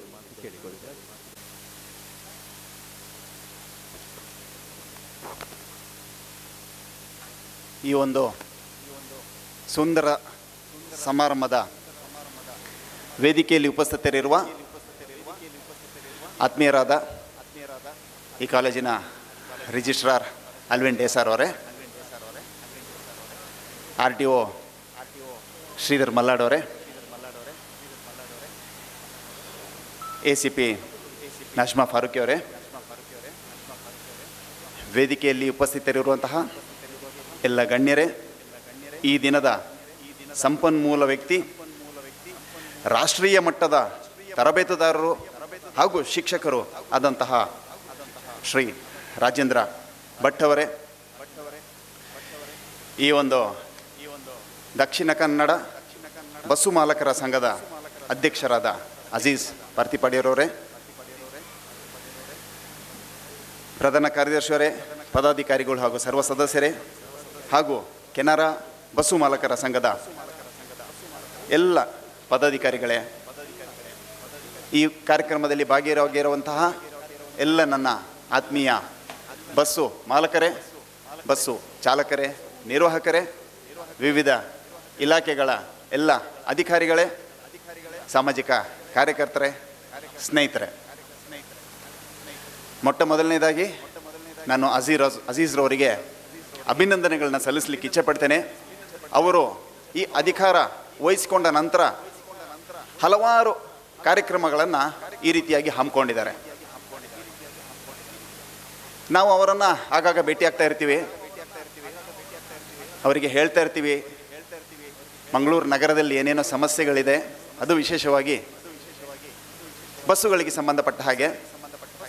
ಹಾಗೂ ಅವರು ಇಲ್ಲ, ನಾವೆಲ್ಲ ಸೇರಿ ಬಸ್ಸುಗಳನ್ನು, ವಿಶೇಷವಾಗಿ ಈ ಮಂಗಳೂರು ನಗರದ ರಸ್ತೆಯನ್ನು ಅಪಘಾತ ರಹಿತವಾದಂತಹ ವಲಯವನ್ನಾಗಿ ಮಾಡಲಿಕ್ಕೆ ನಮ್ಮ ವತಿಯಿಂದ ಏನೇನು ಸಾಧ್ಯವೋ ಅದೆಲ್ಲವನ್ನು ಪ್ರಯತ್ನಿಸ್ತೀವಿ ಅಂಥೇಳಿ ಆ ನಿಟ್ಟಿನಲ್ಲಿ ಹಲವು ಕಾರ್ಯಕ್ರಮಗಳ ಜೊತೆಗೆ ಈ ದಿನ ಈ ಒಂದು ತರಬೇತಿ ಕಾರ್ಯಕ್ರಮವನ್ನು ಹಮ್ಮಿಕೊಂಡಿದ್ದಾರೆ. ಬಹಳ ಸಂತೋಷ. ಸಾಮಾನ್ಯವಾಗಿ ಇಂಥ ಕಾರ್ಯಕ್ರಮಗಳನ್ನು ಆಯೋಜನೆ ಮಾಡಿ ಅತಿಥಿಗಳಾಗಿ ಅಥವಾ ಉದ್ಘಾಟನೆ ಮಾಡಲಿಕ್ಕೆ ನಮಗೆ ಕರೆದಾಗ ನಾವು ಅಲ್ಲಿ ಸೇರಿರುವಂತಹ ಅಥವಾ ಅದನ್ನು ಆಯೋಜನೆ ಮಾಡಿರುವಂತಹ ಎಲ್ಲರನ್ನ ಹೊಗಳಬೇಕಾದಂತಹ ಒಂದು ಸಂದರ್ಭ ಬರುತ್ತೆ. ಹೌದಲ್ವಾ? ಎಲ್ಲರನ್ನ ಹೊಗಳಲೇಬೇಕಾಗತ್ತೆ. ಬಟ್ ಆದರೆ ನಾವು ಮಂಗಳೂರು ನಗರದ ಬಸ್ಸು ಸಂಚಾರಕ್ಕೆ ಸಂಬಂಧಪಟ್ಟ ಹಾಗೆ ನಾವು ಹೊಗಳಲಿಕ್ಕೆ ಆಗೋದೇ ಇಲ್ಲ. ಏಕೆಂತಂದರೆ ಅಜೀಜರವರು ಮಾತಾಡ್ತಾ ಹೇಳಿದರು, ನಾವು ಹಲವು ಪ್ರಯತ್ನಗಳನ್ನು ನಾವು ಕೂಡ ಮಾಡ್ತಾ ಇದ್ದೀವಿ, ಆದರೂ ಕೂಡ ಈ ವ್ಯವಸ್ಥೆಯನ್ನು ಸರಿಪಡಿಸಲಿಕ್ಕೆ ನಮ್ಮಿಂದ ಕಷ್ಟ ಸಾಧ್ಯ ಆಗ್ತಾ ಇದೆ.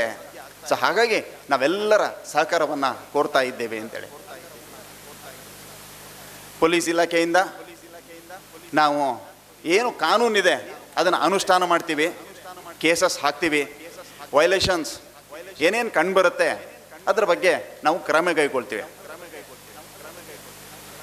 ಕೆಲವು ಸಂದರ್ಭದಲ್ಲಿ ನಾವು ನೋಡುವಂತಹ ಯಾವುದೇ ಒಂದು ವೈಲೇಷನ್ಸ್ ಇರ್ಬೋದು, ಕಾನೂನಿನ ಅಥವಾ ನಿಯಮಗಳ ಉಲ್ಲಂಘನೆ, ನಾವು ಕೇಸ್ಗಳನ್ನು ದಾಖಲು ಮಾಡಲಿಕ್ಕೆ ಹೋಗುವಾಗ ಎಷ್ಟೋ ಕಡೆ ಬಸ್ಸು ಮಾಲಕರು ನಮ್ಮ ಹತ್ರ ಬಂದು ನೀವು ಈ ರೀತಿಯಾಗಿ ಕಂಟಿನ್ಯೂಸ್ ಆಗಿ ನಮ್ಮ ಬಸ್ಸಿನವರಿಗೆ ಕೇಸಸ್ ಹಾಕಿದರೆ ನಮ್ಮ ಚಾಲಕರು ನಿರ್ವಾಹಕರಿಗೂ ಕಷ್ಟ ಆಗುತ್ತೆ, ಅದೇ ರೀತಿ ನಮ್ಮ ಓನರ್ಸಿಗೂ ಕೂಡ ಕಷ್ಟ ಆಗುತ್ತೆ ಅಂತ ಅನ್ನುವಂಥದ್ದು.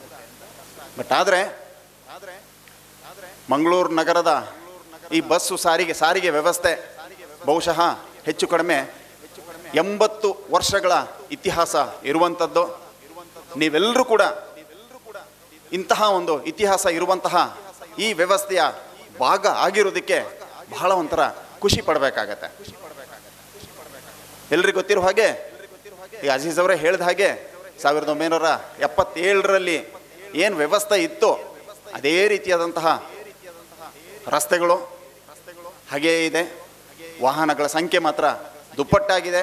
ಬಹುಶಃ ಬಸ್ಸುಗಳ ಸಂಖ್ಯೆ ಇರ್ಬೋದು ಅಥವಾ ರಸ್ತೆಗಳನ್ನು ಉಪಯೋಗಿಸ್ತಿರುವಂತಹ ಇತರ ವಾಹನಗಳ ಸಂಖ್ಯೆ ದುಪ್ಪಟ್ಟಾಗೋಗಿದೆ. ಆಗಿಂದಾಗೆ ಪೊಲೀಸ್ ಇಲಾಖೆ ವತಿಯಿಂದ, RTOದಿಂದ, ಇತರ ಇಲಾಖೆಗಳಿಂದ, ಸಂಪನ್ಮೂಲ ವ್ಯಕ್ತಿಗಳಿಂದ ನಾವು ಎಲ್ಲ ಚಾಲಕರಿಗೆ, ಸಾರ್ವಜನಿಕರಿಗೆ ಮಾಹಿತಿಯನ್ನು ಕೊಡ್ತಾ ಇರ್ತೇವೆ. ಬಟ್ ಆದರೆ ಯಾರೂ ಕೂಡ ನಿಯಮಗಳನ್ನು ಪಾಲನೆ ಮಾಡುವಂಥದ್ದು ಬಹಳ ಕಡಿಮೆ ಮಾಡಿದ್ದಾರೆ, ಹಿಂದೆಟ್ಟು ಹಾಕ್ತಾ ಇದ್ದಾರೆ. ಪೊಲೀಸ್ ಇಲಾಖೆ ವತಿಯಿಂದ ನಾವು ಹೇಳ್ತೀವಿ, ನೋಡಿ ಈ ರೀತಿಯಾಗಿ ಕಾನೂನಿದೆ, ಇದನ್ನು ನೀವು ಉಲ್ಲಂಘನೆ ಮಾಡಿದರೆ ನಿಮಗೆ ದಂಡ ವಿಧಿಸ್ತೀವಿ ಅಂತೇಳಿ. ಎಷ್ಟೇ ದಂಡ ವಿಧಿಸಿದರೂ ಕೂಡ ರಸ್ತೆಗಳಲ್ಲಿ ಉಲ್ಲಂಘನೆಗಳು ಕಾಣ್ತಾನೆ ಇರ್ತೀವಿ. ಅದು ಕೇವಲ ಬಸ್ಸುಗಳಿಂದ ಮಾತ್ರ ಅಲ್ಲ, ರಸ್ತೆ ಉಪಯೋಗ ಮಾಡುವಂತಹ ಪ್ರತಿಯೊಬ್ಬರೂ ಕೂಡ ಉಲ್ಲಂಘನೆಗಳನ್ನು ಮಾಡ್ತಾನೆ ಹೋಗ್ತಾರೆ. ಯಾರಿಗೂ ಕೂಡ ತಾಳ್ಮೆ ಅನ್ನುವಂಥದ್ದೇ ಇಲ್ಲ. ಸೊ ನಾನು ಹಾಗಾಗಿ ಜಾಸ್ತಿ ಈ ನಿಯಮಗಳು ಕಾನೂನಿನ ಬಗ್ಗೆ ಹೇಳೋದಕ್ಕಿಂತ ಸೊ ಇವಾಗೇನು ನಮ್ಮ ಸಂಪನ್ಮೂಲ ವ್ಯಕ್ತಿಗಳು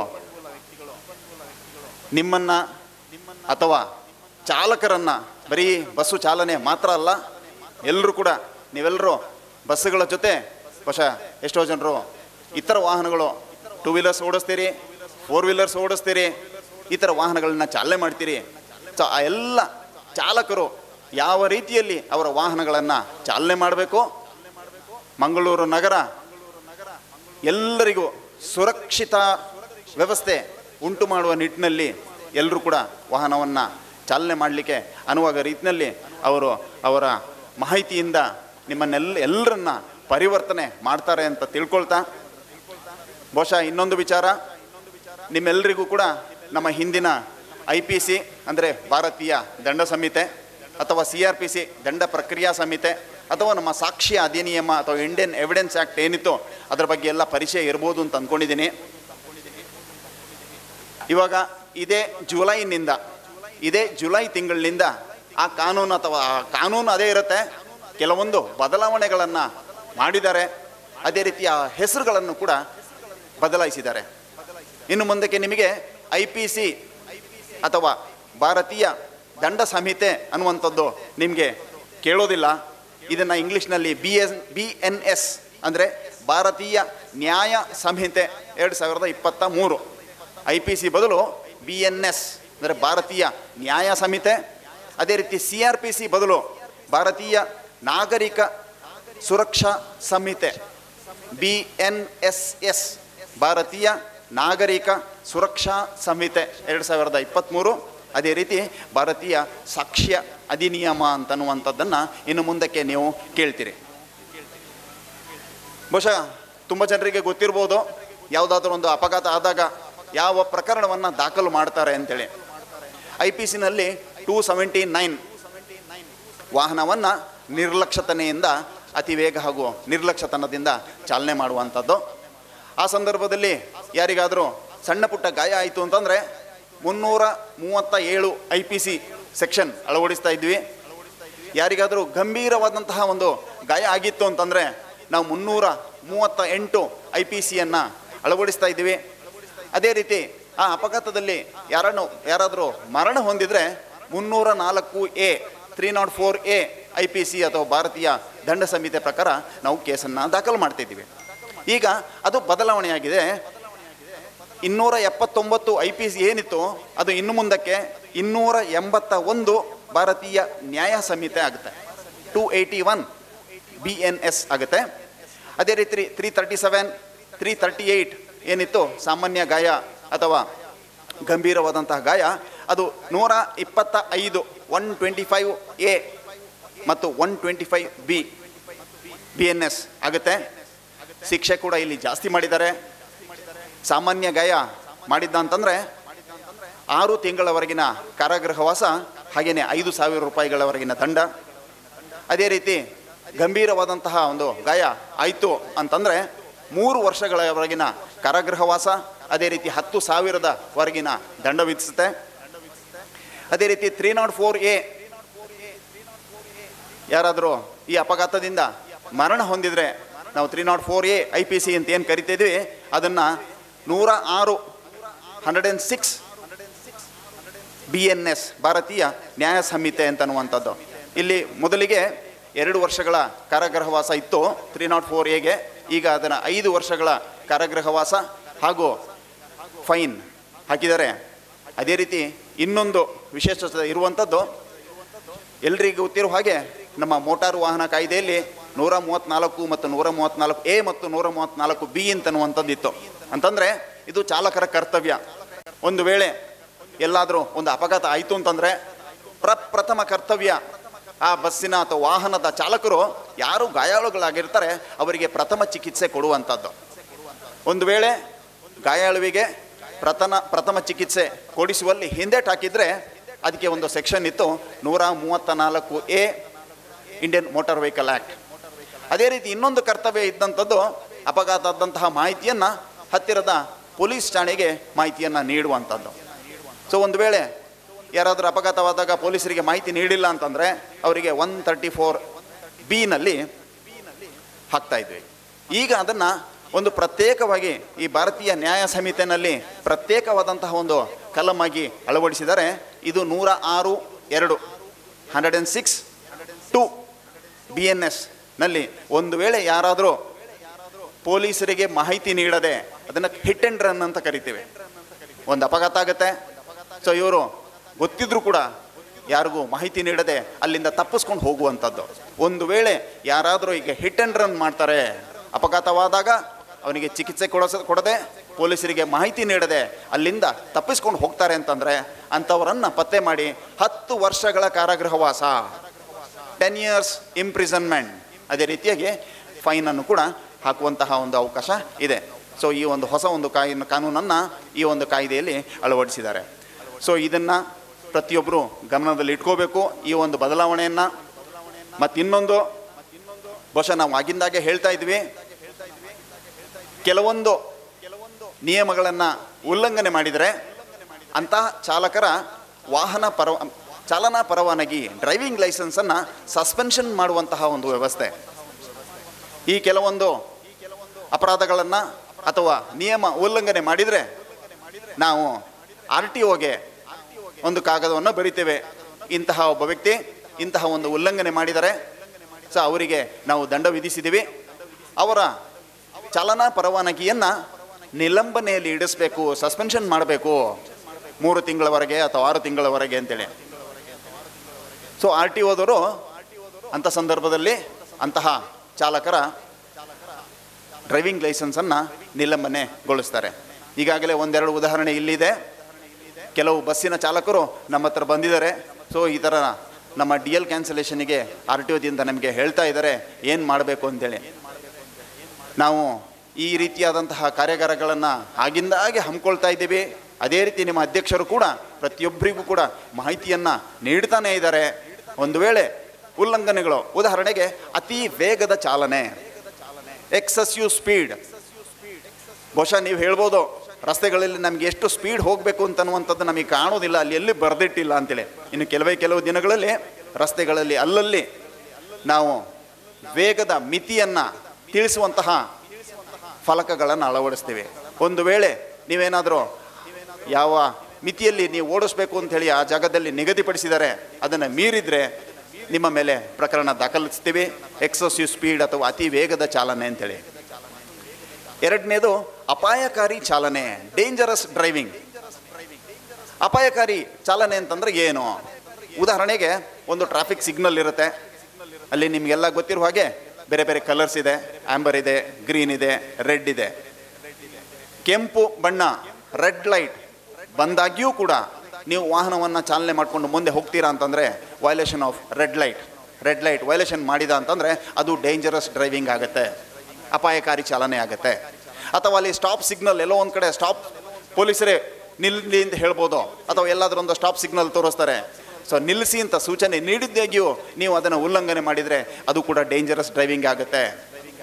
ಎಷ್ಟೋ ಕಡೆಗಳಲ್ಲಿ ನಾವು ನೋಡ್ತೀವಿ ವಾಹನ ಚಾಲಕರು ಮೊಬೈಲ್ ಫೋನ್ಗಳನ್ನು ಉಪಯೋಗಿಸ್ಕೊಂಡು ವಾಹನವನ್ನು ಚಾಲನೆ ಮಾಡ್ತಾ ಇರುವಂಥದ್ದು. ಬಹುಶಃ ಇತ್ತೀಚೆಗೆ ಸೋಷಿಯಲ್ ಮೀಡಿಯಾದಲ್ಲಿ ಕೂಡ ಬಂದಿತ್ತು, ಯಾವುದೊಬ್ಬ ಬಸ್ಸಿನ ಚಾಲಕ ಆರಾಮ್ಸೆ ಮೊಬೈಲ್ ಫೋನನ್ನು ಉಪಯೋಗಿಸ್ಕೊಂಡು ವಾಹನವನ್ನು ಚಾಲನೆ ಬಸ್ಸನ್ನು ಚಾಲನೆ ಮಾಡ್ತಾ ಇರುವಂಥದ್ದು.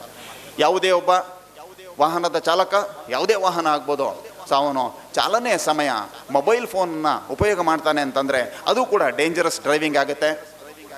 ಅದೇ ರೀತಿ ಓವರ್ಟೇಕಿಂಗ್ ಫ್ರಮ್ ಲೆಫ್ಟ್, ಎಡಬದಿಯಿಂದ ಓವರ್ಟೇಕ್ ಮಾಡುವಂಥದ್ದು. ಬಟ್ ಆದರೆ ಸೊ ಇದು ಮೀಡಿಯನ್ ಇರುವಂತಹ ಅಥವಾ ಸೊ ಆ ಕಡೆ ಈ ಕಡೆ ಹೋಗುವಂತಹ ಒಂದು ವ್ಯವಸ್ಥೆ ಅಥವಾ ಹೈವೇನಲ್ಲಿ ಅದು ಏನು ಬರೋದಿಲ್ಲ. ಬಟ್ ಒಂದು ರೋಡ್ ಸಿಂಗಲ್ ರಸ್ತೆ ಇರುವಂತಹ ಕಡೆಗಳಲ್ಲಿ ಯಾರಾದರೂ ಎಡಬದಿಯಿಂದ ವಾಹನ ಚಾಲನೆ ಮಾಡಿದರೆ, ಒಂದು ವಾಹನವನ್ನು ಓವರ್ಟೇಕ್ ಮಾಡಿದರೆ, ಸೊ ಓವರ್ಟೇಕಿಂಗ್ ಫ್ರಮ್ ಲೆಫ್ಟ್ ಅದು ಕೂಡ ಒಂದು ಡೇಂಜರಸ್ ಡ್ರೈವಿಂಗ್ ಆಗುತ್ತೆ. ಅದೇ ರೀತಿಯಾಗಿ ಎಗೇನ್ಸ್ಟ್ ಒನ್ ವೇ, ನಾವು ರಸ್ತೆಗಳಲ್ಲಿ ಇಲ್ಲಿ ನೋಡ್ತಾ ಇದ್ದೀವಿ, ನಮ್ಮ ಹೈವೇನಲ್ಲಿ ಹೆಚ್ಚು ಕಡಿಮೆ 1 ರಿಂದ 2 ಅಥವಾ 3 ಕಿಲೋಮೀಟರ್ ದೂರಕ್ಕೆ ಮೀಡಿಯನ್ ಓಪನಿಂಗ್ ಇರುತ್ತೆ. ಸೊ ಅಲ್ಲಲ್ಲಿ ಇರುವಂತಹ ಜನರು ಏನು ಮಾಡ್ತಾರೆ, ಅಯ್ಯೋ ನಾನು ಯಾಕಪ್ಪ 2 ಕಿಲೋಮೀಟರ್ ದೂರ ಸುತ್ತಾಡ್ಕೊಂಡು ಬರಬೇಕು, ನಾವಿಲ್ಲಿ ಆರಾಮ್ಸೆ ಉಲ್ಟಾ ದಿಕ್ಕಿನಲ್ಲಿ ಹೋಗೋಣ ಅಂತನ್ನುವಂಥದ್ದು ಎಗೇನ್ಸ್ಟ್ ಒನ್ ವೇ ಹೋಗ್ತಾರೆ. ಆ ಪ್ರಯುಕ್ತ ಎಷ್ಟೋ ಕಡೆ ಅಪಘಾತಗಳು ಕೂಡ ಆಗಿದ್ದಾವೆ. ಸೊ ಈ ರೀತಿಯಾಗಿ ಒನ್ ವೇ ವಿರುದ್ಧವಾಗಿ ಹೋಗುವಂಥದ್ದು ಅಂಥದ್ದೇನಾದರೂ ಕಂಡು ಬಂತು ಅಂತಂದರೆ ಅದು ಕೂಡ ಅಪಾಯಕಾರಿ ಚಾಲನೆ ಆಗುತ್ತೆ. ಸೊ ಇದೆಲ್ಲವೂ ಕೂಡ ಈ ಅಪಾಯಕಾರಿ ಚಾಲನೆ ಅಂತನ್ನುವಂತಹ ಒಂದು ವ್ಯಾಖ್ಯಾನದ ಒಳಗೆ ಬರುತ್ತೆ.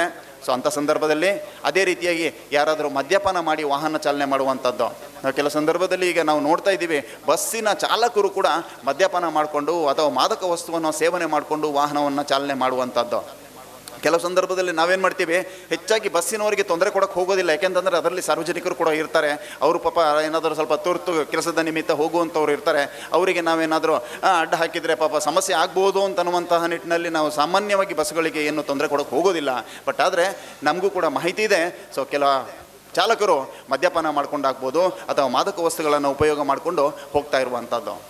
ಇನ್ನೊಂದು ರೇಸಿಂಗ್. ಬಹುಶಃ ನಾವಿಲ್ಲಿ ಸಾಮಾನ್ಯವಾಗಿ ನೋಡ್ತಾ ಇದ್ದೀವಿ, ಬಸ್ಸು ಚಾಲಕರಲ್ಲೂ ಕೂಡ ನಾವು ಅದನ್ನು ನೋಡ್ತಾ ಇದ್ದೀವಿ. ಒಂದು ಪೈಪೋಟಿಯಲ್ಲಿ ಹಿಂದಿಕ್ಕಿ ಹೋಗುವಂಥದ್ದು. ಅದರ ಜೊತೆಗೆ ಒಂದು ಕಡೆ ಎಲ್ಲಾದರೂ ಒಂದು ಬ್ಲಾಕ್ ಆಗಿದೆ ಅಂತಂದರೆ ಇವ್ರು ಏನು ಮಾಡ್ತಾರೆ, ಪಕ್ಕದ ಫುಟ್ಪಾತ್ ಇರ್ಬೋದು, ಪಕ್ಕದ ಮಣ್ಣದ ರಸ್ತೆ ಇರ್ಬೋದು, ಅದೆಲ್ಲವನ್ನ ಯಾವುದನ್ನು ಕೂಡ ಗಮನಕ್ಕೆ ತಗೊಳ್ಳದೆ, ಸೊ ಒಂದು ವೇಳೆ ಬಿಸಿಲುಗಾಲದಲ್ಲಿ ತುಂಬ ಧೂಳು ಇರ್ತದೆ, ಆದರೂ ಕೂಡ ಮಣ್ಣು ರಸ್ತೆಯಲ್ಲಿ ಧೂಳು ಎಬ್ಬಿಸ್ಕೊಂಡು ಬಸ್ಸುಗಳನ್ನು ಓಡಿಸ್ಕೊಂಡು ಹೋಗುವಂಥದ್ದು. ಸೊ ಇದೆಲ್ಲ ರೇಸಿಂಗ್ ಆಗುತ್ತೆ. ಸೊ ಇದು ಕೂಡ ಇಂಥ ಸಂದರ್ಭ ಬಂತು ಅಂತಂದರೆ ಸೊ ಅವರ ಡ್ರೈವಿಂಗ್ ಲೈಸೆನ್ಸನ್ನು ನಾವು ಕ್ಯಾನ್ಸಲ್ ಮಾಡಲಿಕ್ಕೆ ಅವಕಾಶ ಇರುತ್ತೆ. ಅದೇ ರೀತಿಯಾಗಿ ಟೂ ವೀಲರ್ಸ್ಗಳಲ್ಲಿ ಟ್ರಿಪಲ್ ರೈಡಿಂಗ್, ದ್ವಿಚಕ್ರ ವಾಹನ ಇರುವಂಥದ್ದು ಇಬ್ಬರನ್ನು ಕರ್ಕೊಂಡು ಹೋಗಲಿಕ್ಕೆ. ಬಟ್ ಅದನ್ನು ನಾವು ಮಂಗಳೂರು ನಗರದಲ್ಲಿ ನೋಡ್ತೀವಿ, ಕೇವಲ 3 ಅಲ್ಲ 4 ಅಲ್ಲ 5 ಅಲ್ಲ, ಸಾಕಷ್ಟು ಸಂಖ್ಯೆಯಲ್ಲಿ ಜನರನ್ನು ಕರ್ಕೊಂಡು ಹೋಗುವಂಥದ್ದು ಟೂ ವೀಲರ್ಸಲ್ಲಿ ನೋಡ್ತೀವಿ. ಸೊ ಟ್ರಿಪಲ್ ರೈಡಿಂಗ್ ಇತ್ತು ಅಂತಂದರೆ ಅದು ಕೂಡ ಡ್ರೈವಿಂಗ್ ಲೈಸೆನ್ಸ್ ಸಸ್ಪೆನ್ಷನಿಗೆ ಅವಕಾಶ ಆಗುತ್ತೆ. ಇನ್ನೊಂದು ಹೆಲ್ಮೆಟ್ ಧಾರಣೆ ಕಂಪಲ್ಸರಿಲಿ. ಹೆಲ್ಮೆಟ್ ಚಾಲಕ ಯಾರು ಓಡಿಸ್ತಾ ಇರ್ತಾನೆ, ರೈಡರ್ ಯಾರು ಇರ್ತಾನೆ, ಚಾಲನೆ ಮಾಡುವಂಥವನು ಅವನು ಕೂಡ ಡ್ರೈವಿಂಗ್ ಲೈಸೆನ್ಸ್ ಹೆಲ್ಮೆಟ್ ಹಾಕಬೇಕಾಗತ್ತೆ.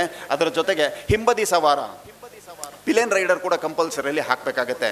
ಬಹುಶಃ ನೀವೇನೋ ಹೆಲ್ಮೆಟ್ ಹಾಕ್ಕೊಂಡಿರ್ತೀರಿ, ಮುಂದಕ್ಕೆ ಹೋದಾಗ ನಿಮ್ಮ ಸ್ನೇಹಿತ ಯಾರೋ ಬಂದ್ಬಿಟ್ಟು ನನಗೊಂದು ಡ್ರಾಪ್ ಕೊಡು ಅಂತ ಹೇಳ್ತಾನೆ, ನೀವು ಅವನನ್ನು ಹಿಂದಕ್ಕೆ ಕೂರಿಸ್ತೀರಿ. ಸೊ ಅದೆಲ್ಲಾದರೂ ಕ್ಯಾಪ್ಚರ್ ಆಯಿತು ಅಥವಾ ಪೊಲೀಸರ ಎದುರುಗಡೆ ಬಂತು ಅಂತಂದರೆ ಸೊ ನಿಮಗೆ ದಂಡ ವಿಧಿಸೋದ್ರ ಜೊತೆಗೆ ನಿಮ್ಮ ಡ್ರೈವಿಂಗ್ ಲೈಸೆನ್ಸನ್ನು ಕೂಡ ಕ್ಯಾನ್ಸಲ್ ಮಾಡುವಂತಹ ಒಂದು ಸಂದರ್ಭ ಇದೆ. ಸೊ ಹಾಗಾಗಿ ಇಷ್ಟು ಸಂದರ್ಭಗಳಲ್ಲಿ ಡ್ರೈವಿಂಗ್ ಲೈಸೆನ್ಸ್ ಕ್ಯಾನ್ಸಲೇಷನ್ ಕೂಡ ಬರುತ್ತೆ. ಬಟ್ ನೀವು ಆಲೋಚನೆ ಮಾಡ್ಬೋದು, ಹೇಗಪ್ಪ ಗೊತ್ತಾಗುತ್ತೆ ಪೊಲೀಸರಿಗೆ ನಾವು ಡ್ರೈವಿಂಗ್ ಲೈಸೆನ್ಸ್ ಇಲ್ಲದೆ ಓಡಿಸ್ತಾ ಇದ್ದೀವಿ ಅಂತನ್ನುವಂಥದ್ದು. ಯಾಕೆಂದರೆ ಪ್ರತಿನಿತ್ಯ ನಾವು ಚೆಕ್ ಮಾಡೋದೇ ಇಲ್ಲ, ಸೊ ಗೊತ್ತಾಗೋದಿಲ್ಲಲ್ಲ ನಿಮ್ಮ ಹತ್ರ ಡ್ರೈವಿಂಗ್ ಲೈಸೆನ್ಸ್ ಇದೆಯಾ ಇಲ್ವಾ ಅಂತೇಳಿ. ಬಟ್ ಇದು ಯಾವಾಗ ಗೊತ್ತಾಗುತ್ತೆ ಅಂತಂದರೆ, ಒಂದು ವೇಳೆ ನೀವು ಚಾಲನೆ ಮಾಡ್ಕೊಂಡು ಹೋಗುವಂತಹ ಡ್ರೈವಿಂಗ್ ಲೈಸೆನ್ಸ್ ಇಲ್ಲದ ಸಂದರ್ಭದಲ್ಲಿ ನೀವು ವಾಹನ ಚಾಲನೆ ಮಾಡ್ತಾ ಇದ್ದೀರಿ, ಆ ವಾಹನ ಅಪಘಾತಕ್ಕೀಡಾಯಿತು ಅಂತಂದಾಗ ಕಡ್ಡಾಯವಾಗಿ ನಿಮ್ಮ ಚಾಲನಾ ಪರವಾನಗಿಯನ್ನು ನೋಡಲೇಬೇಕಾಗತ್ತೆ, ನಾವು ತಗೊಳ್ತೀವಿ. ಅಂಥ ಸಂದರ್ಭದಲ್ಲಿ ನಿಮ್ಮ ಹತ್ರ ಡ್ರೈವಿಂಗ್ ಲೈಸೆನ್ಸ್ ಇಲ್ಲ ಅಥವಾ RTO ಅವರು ಅದನ್ನು ಸಸ್ಪೆಂಡ್ ಮಾಡಿದ್ದಾರೆ ಅಂತೇಳಿ ಕಂಡು ಬಂತು ಅಂತಂದರೆ ಸೊ ಇನ್ಶೂರೆನ್ಸ್ ಕಂಪನಿಯವರು ಅಲ್ಲಿ ಇನ್ಶೂರೆನ್ಸ್ ಕೊಡೋದಿಲ್ಲ. ನಿಮ್ಮೆಲ್ಲರಿಗೂ ಗೊತ್ತಿದೆ, ಯಾವುದೋ ಒಂದು ಅಪಘಾತ ಆದಾಗ ಇನ್ಶೂರೆನ್ಸನ್ನು ಯಾವ ರೀತಿ ಕ್ಯಾಲ್ಕುಲೇಟ್ ಮಾಡ್ತಾರೆ ಅಂಥೇಳಿ. ಸೊ ಆ ವ್ಯಕ್ತಿಯ ವಯಸ್ಸಿನ ಆಧಾರದ ಮೇಲೆ ಮಾಡ್ತಾರೆ, ಅವನು ಎಷ್ಟು ಸಂಪಾದನೆ ಮಾಡ್ತಾ ಇದ್ದಾನೆ ಅಂತನ್ನುವಂಥದ್ದರ ಆಧಾರದ ಮೇಲೆ ಮಾಡ್ತಾರೆ.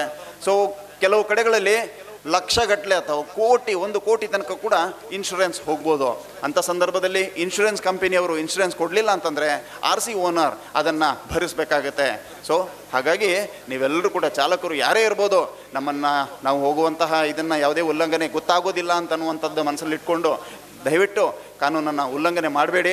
ಮತ್ತು ಇನ್ನೊಂದು ವಿಷಯ, ಕೆಲವು ದಿನಗಳಲ್ಲಿ ಎಲ್ಲ ರಸ್ತೆಗಳಲ್ಲೂ ಕೂಡ CC ಕ್ಯಾಮ್ರಾಗಳನ್ನು ಅಳವಡಿಸುವಂತಹ ಒಂದು ಪ್ರಕ್ರಿಯೆ ಆಗ್ತಾ ಇದೆ. ಈ CC ಕ್ಯಾಮ್ರಾಗಳು ಕೂಡ ಈ ರೆಡ್ ಲೈಟ್ ವೈಲೇಷನ್ ಇರ್ಬೋದು ಅಥವಾ ಮೊಬೈಲ್ ಫೋನ್ ಉಪಯೋಗ ಮಾಡುವಂಥದ್ದು ಇರ್ಬೋದು, ಹೆಲ್ಮೆಟ್ ಧರಿಸದೇ ಇರುವಂಥದ್ದು ಇರ್ಬೋದು, ಸೀಟ್ ಬೆಲ್ಟ್ ಧರಿಸದೇ ಇರುವಂಥದ್ದು ಇರ್ಬೋದು, ಇಂಥದ್ದನ್ನೆಲ್ಲವೂ ಕೂಡ ಆ CC ಕ್ಯಾಮ್ರಾ ಸ್ಪೆಸಿಫಿಕ್ ಆಗಿ ಕ್ಯಾಪ್ಚರ್ ಮಾಡುತ್ತೆ. CC ಕ್ಯಾಮ್ರಾವೇ ಸ್ಪೆಸಿಫಿಕ್ ಆಗಿ ಸೀಟ್ ಬೆಲ್ಟ್ ಹಾಕಿಲ್ಲ ಅಂತಂದರೆ ಆ ಫೋಟೋವನ್ನು ಕ್ಯಾಪ್ಚರ್ ಮಾಡುತ್ತೆ, ಅಥವಾ ಹೆಲ್ಮೆಟ್ ಹಾಕಲಿಲ್ಲ ಅಂತಂದರೆ, ಅಥವಾ ಎಗೇನ್ಸ್ಟ್ ಒನ್ ವೇ ಹೋಗ್ತಾ ಇದ್ದಾರೆ ಅಥವಾ ರೆಡ್ ಲೈಟ್ ವೈಲೇಷನ್ ಮಾಡಿದ್ದಾರೆ, ಸೊ ಇಂಥದ್ದನ್ನು CC ಕ್ಯಾಮ್ರಾ ಕ್ಯಾಪ್ಚರ್ ಮಾಡುತ್ತೆ. ಅದರ ಮುಖಾಂತರ ಸೊ ಅದು ನಮ್ಮ ಪೊಲೀಸ್ ಇಲಾಖೆಗೆ ಬರುತ್ತೆ, ನಾವು ಫೈನ್ಗಳನ್ನು ಹಾಕ್ತೀವಿ. ಆ ಮುಖಾಂತರ ನಿಮಗೆ DL ಕ್ಯಾನ್ಸಲೇಷನ್ನಿಗೂ ಕೂಡ ಸಾಧ್ಯತೆಗಳು ಬರುತ್ತೆ. ಇನ್ನೊಂದು, ನಮ್ಮ ಈ ಅಧ್ಯಕ್ಷರು ಈ ಒಂದು ಆಮಂತ್ರಣ ಪತ್ರದ ಜೊತೆಗೆ ಸೊ ಚಾಲಕರು ಯಾವ ರೀತಿಯಾಗಿ ರಸ್ತೆ ಸುರಕ್ಷತೆಗೆ ಸಹಕಾರ ಕೊಡಬೇಕು ಅಂತನ್ನುವಂಥದ್ದನ್ನು ಬರೆದಿದ್ದಾರೆ. ಕೆಲವು ದಿನಗಳ ಹಿಂದೆ ನಾವು ಆಗಿಂದಾಗೆ ಫೋನ್-ಇನ್ ಕಾರ್ಯಕ್ರಮ ಅಥವಾ ಜನಸಂಪರ್ಕ ಸಭೆ ಮಾಡ್ತಾ ಇರ್ತೀವಿ. ಈ ಫೋನ್-ಇನ್ ಕಾರ್ಯಕ್ರಮದಲ್ಲಿ ನಮಗೆ ಇದೇ ಒಂದು ಇದು ಬಂತು, ನಮಗೆ ನಿರ್ವಾಹಕರು ಟಿಕೆಟ್ಸ್ ಕೊಡ್ತಾ ಇಲ್ಲ ಅಂತನ್ನುವಂಥದ್ದು. ಸೊ ಅದನ್ನು ನಿಮ್ಮ ಮೇಲೆ ಇರುವಂತಹ ನಂಬಿಕೆಯನ್ನು ದಯವಿಟ್ಟು ಕಳ್ಕೊಬೇಡಿ. ಸೊ ನೀವುಗಳು ಕಡ್ಡಾಯವಾಗಿ ಅವರಿಗೆ ಟಿಕೆಟ್ಸ್ ಕೊಡುವಂತಹ ಒಂದು ಕೆಲಸವನ್ನು ಮಾಡಿ. ಮತ್ತು ಇನ್ನೊಂದು, ನಾವು ನಿಮಗೆ ಅಭಿನಂದನೆ ಸಲ್ಲಿಸಬೇಕು. ಏನಂತಂದರೆ, ನಾವು ಹೇಳಿದ್ವಿ ಕರ್ಕಶ ಹಾರಗಳನ್ನು ಉಪಯೋಗಿಸಬೇಡಿ ಅಂತೇಳಿ. ಬಟ್ ಸಾಮಾನ್ಯವಾಗಿ ನಾವು ಮಂಗಳೂರು ನಗರದಲ್ಲಿ ನೋಡಿದರೆ ಕರ್ಕಶ ಹಾರ್ನ್ ಉಪಯೋಗ ಬಹಳ ಕಮ್ಮಿಯಾಗಿದೆ ನಿಮ್ಮ ಸಿಟಿ ಅಥವಾ ಸರ್ವೀಸ್ ಅಥವಾ ಈ ಬಸ್ಗಳಲ್ಲಿ. ಬಟ್ ಆದರೆ ಬೆಂಗಳೂರಿಗೆ ಹೋಗುವಂಥದ್ದು ಅಥವಾ ಬಾಂಬೆಗೆ ಹೋಗುವಂತಹ ಬಸ್ಸುಗಳು ಏನಿಲ್ಲ, ಬೆಳಗ್ಗೆ 6 ಗಂಟೆ 5 ಗಂಟೆಯಿಂದನೇ ಕರ್ಕಶ ಹಾರ್ನ್ಗಳನ್ನ ಹಾಕ್ತಾರೆ, ಅದೇ ರಾತ್ರಿ ಇಡೀ ಕರ್ಕಶ ಹಾರ್ನ್ಗಳನ್ನ ಹಾಕ್ತಾರೆ. ಅದನ್ನು ಕೂಡ ತಡೆಗಟ್ಟಬೇಕಾಗತ್ತೆ. ಇನ್ನೊಂದು, ಬಸ್ ಸ್ಟಾಪ್ಗಳಲ್ಲಿಯೇ ನೀವು ನಿಲ್ಲಿಸಬೇಕು ಅಂತ ಹೇಳ್ತಾ ಇದ್ದೀವಿ, ಬಟ್ ಹೆಚ್ಚಿನವರು ಅದನ್ನು ಉಲ್ಲಂಘನೆ ಮಾಡ್ತಾರೆ, ಬಸ್ ಸ್ಟಾಪಲ್ಲಿ ನಿಲ್ಲಿಸೋದಿಲ್ಲ. ಅದ್ರ ಜೊತೆಗೆ ಬಸ್ ಸ್ಟಾಪಲ್ಲಿ ಫುಟ್ಪಾತ್ ಪಕ್ಕಕ್ಕೆ ಹೋಗಬೇಕು ಅಂತ ಸೂಚನೆ ನೀಡಿದ್ದಾಗಿಯೂ ಕೂಡ ರಸ್ತೆ ಮಧ್ಯದಲ್ಲಿಯೇ ನಿಲ್ಲಿಸುವಂಥದ್ದನ್ನು ಕಾಣ್ತವೆ. ಸೊ ಇದನ್ನೆಲ್ಲ ನೀವು ಒಂಥರ ಸೆಲ್ಫ್ ಡಿಸಿಪ್ಲಿನ್ ಅಂತನ್ನುವಂಥದ್ದನ್ನು ನೀವು ಮೇಂಟೈನ್ ಮಾಡಿದರೆ, ಏಕೆಂದರೆ ಬರೀ ಪೊಲೀಸರ ಕರ್ತವ್ಯ ಮಾತ್ರ ಅಲ್ಲ, ಜನರ ಕರ್ತವ್ಯ ಮಾತ್ರ ಅಲ್ಲ, ನಮ್ಮೆಲ್ಲರ ಕರ್ತವ್ಯ ಕೂಡ.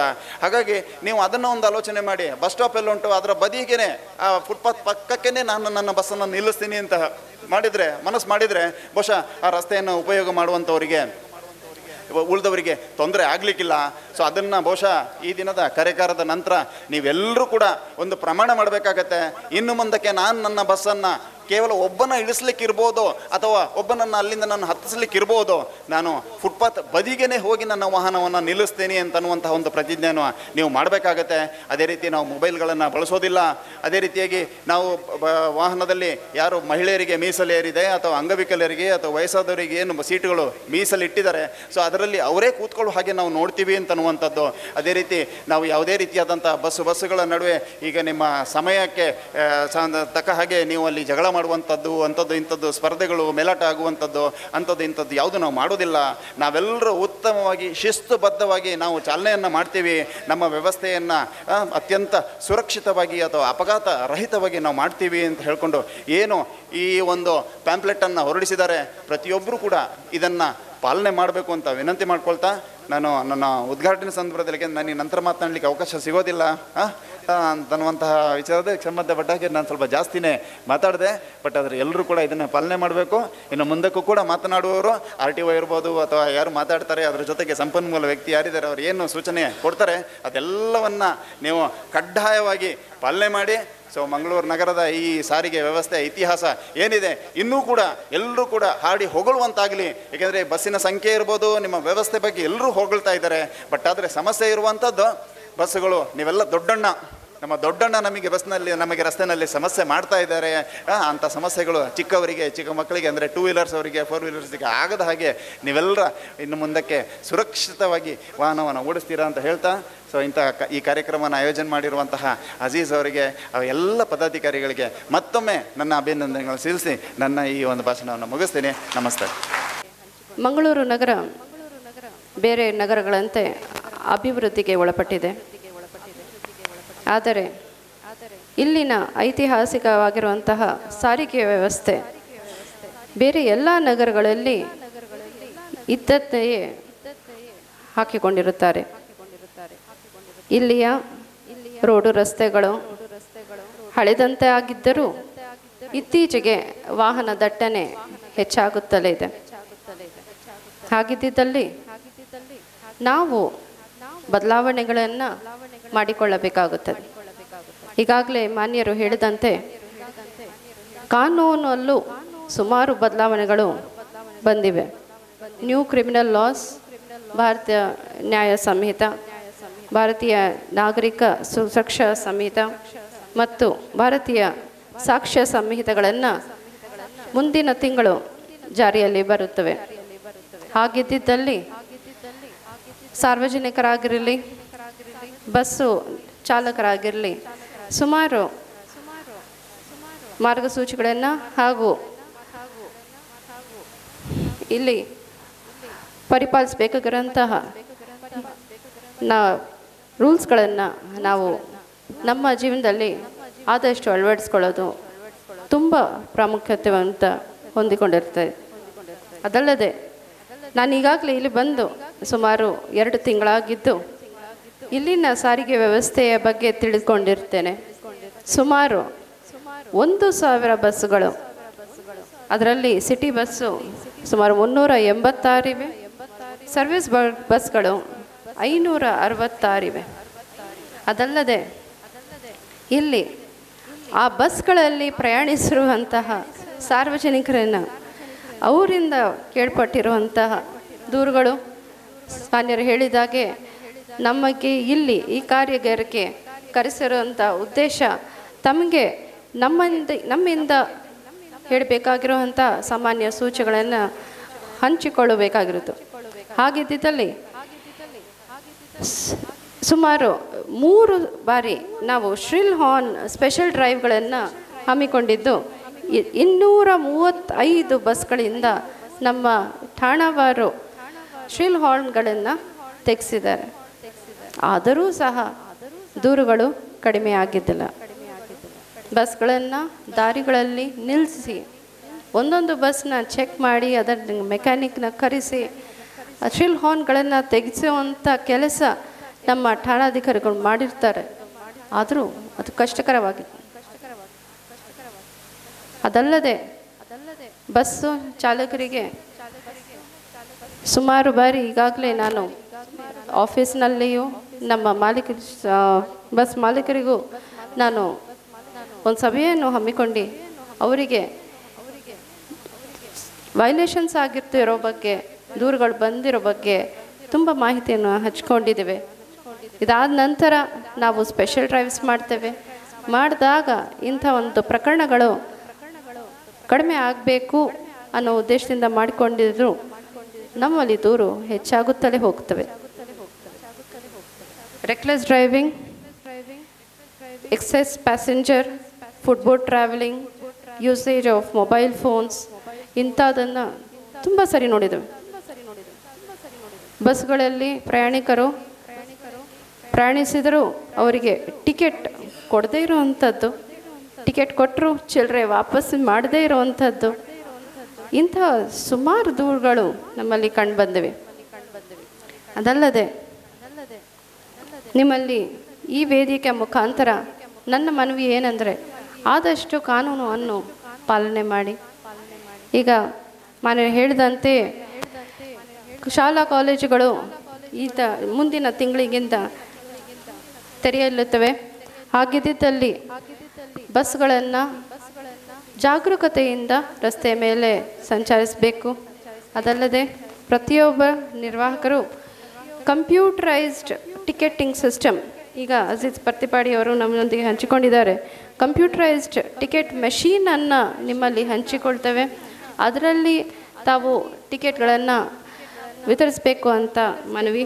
ಅದಲ್ಲದೆ ಬಸ್ಸು ಚಾಲಕರು ಸಾರ್ವಜನಿಕರೊಂದಿಗೆ ಸಭ್ಯತೆಯಿಂದ ವರ್ತಿಸುವುದು, ಇದು ತೀರಾ ಮುಖ್ಯವಾದದ್ದು. ಸಭ್ಯತೆಯಿಂದ ವರ್ತಿಸೋ ಬಗ್ಗೆ ಸುಮಾರು ದೂರುಗಳು ಬರ್ತಾ ಇವೆ. ದಯವಿಟ್ಟು ಸಂಚರಿಸುವಾಗ ಬಸ್ಸು ಚಾಲಕರಾಗಲಿ ನಿರ್ವಾಹಕರಾಗಿರಲಿ ಸಾರ್ವಜನಿಕರೊಂದಿಗೆ ತುಂಬ ಸಂಯಮದಿಂದ ಮಾತಾಡಿಸಬೇಕು ಅಂತ ವಿನಂತಿ. ಅದಲ್ಲದೆ ತಾವು ಕರ್ತವ್ಯದಲ್ಲಿರುವಾಗ ಯೂನಿಫಾರ್ಮ್ ಅನ್ನು ಧರಿಸಬೇಕು ಅಂತ ವಿನಂತಿಸುತ್ತೇನೆ.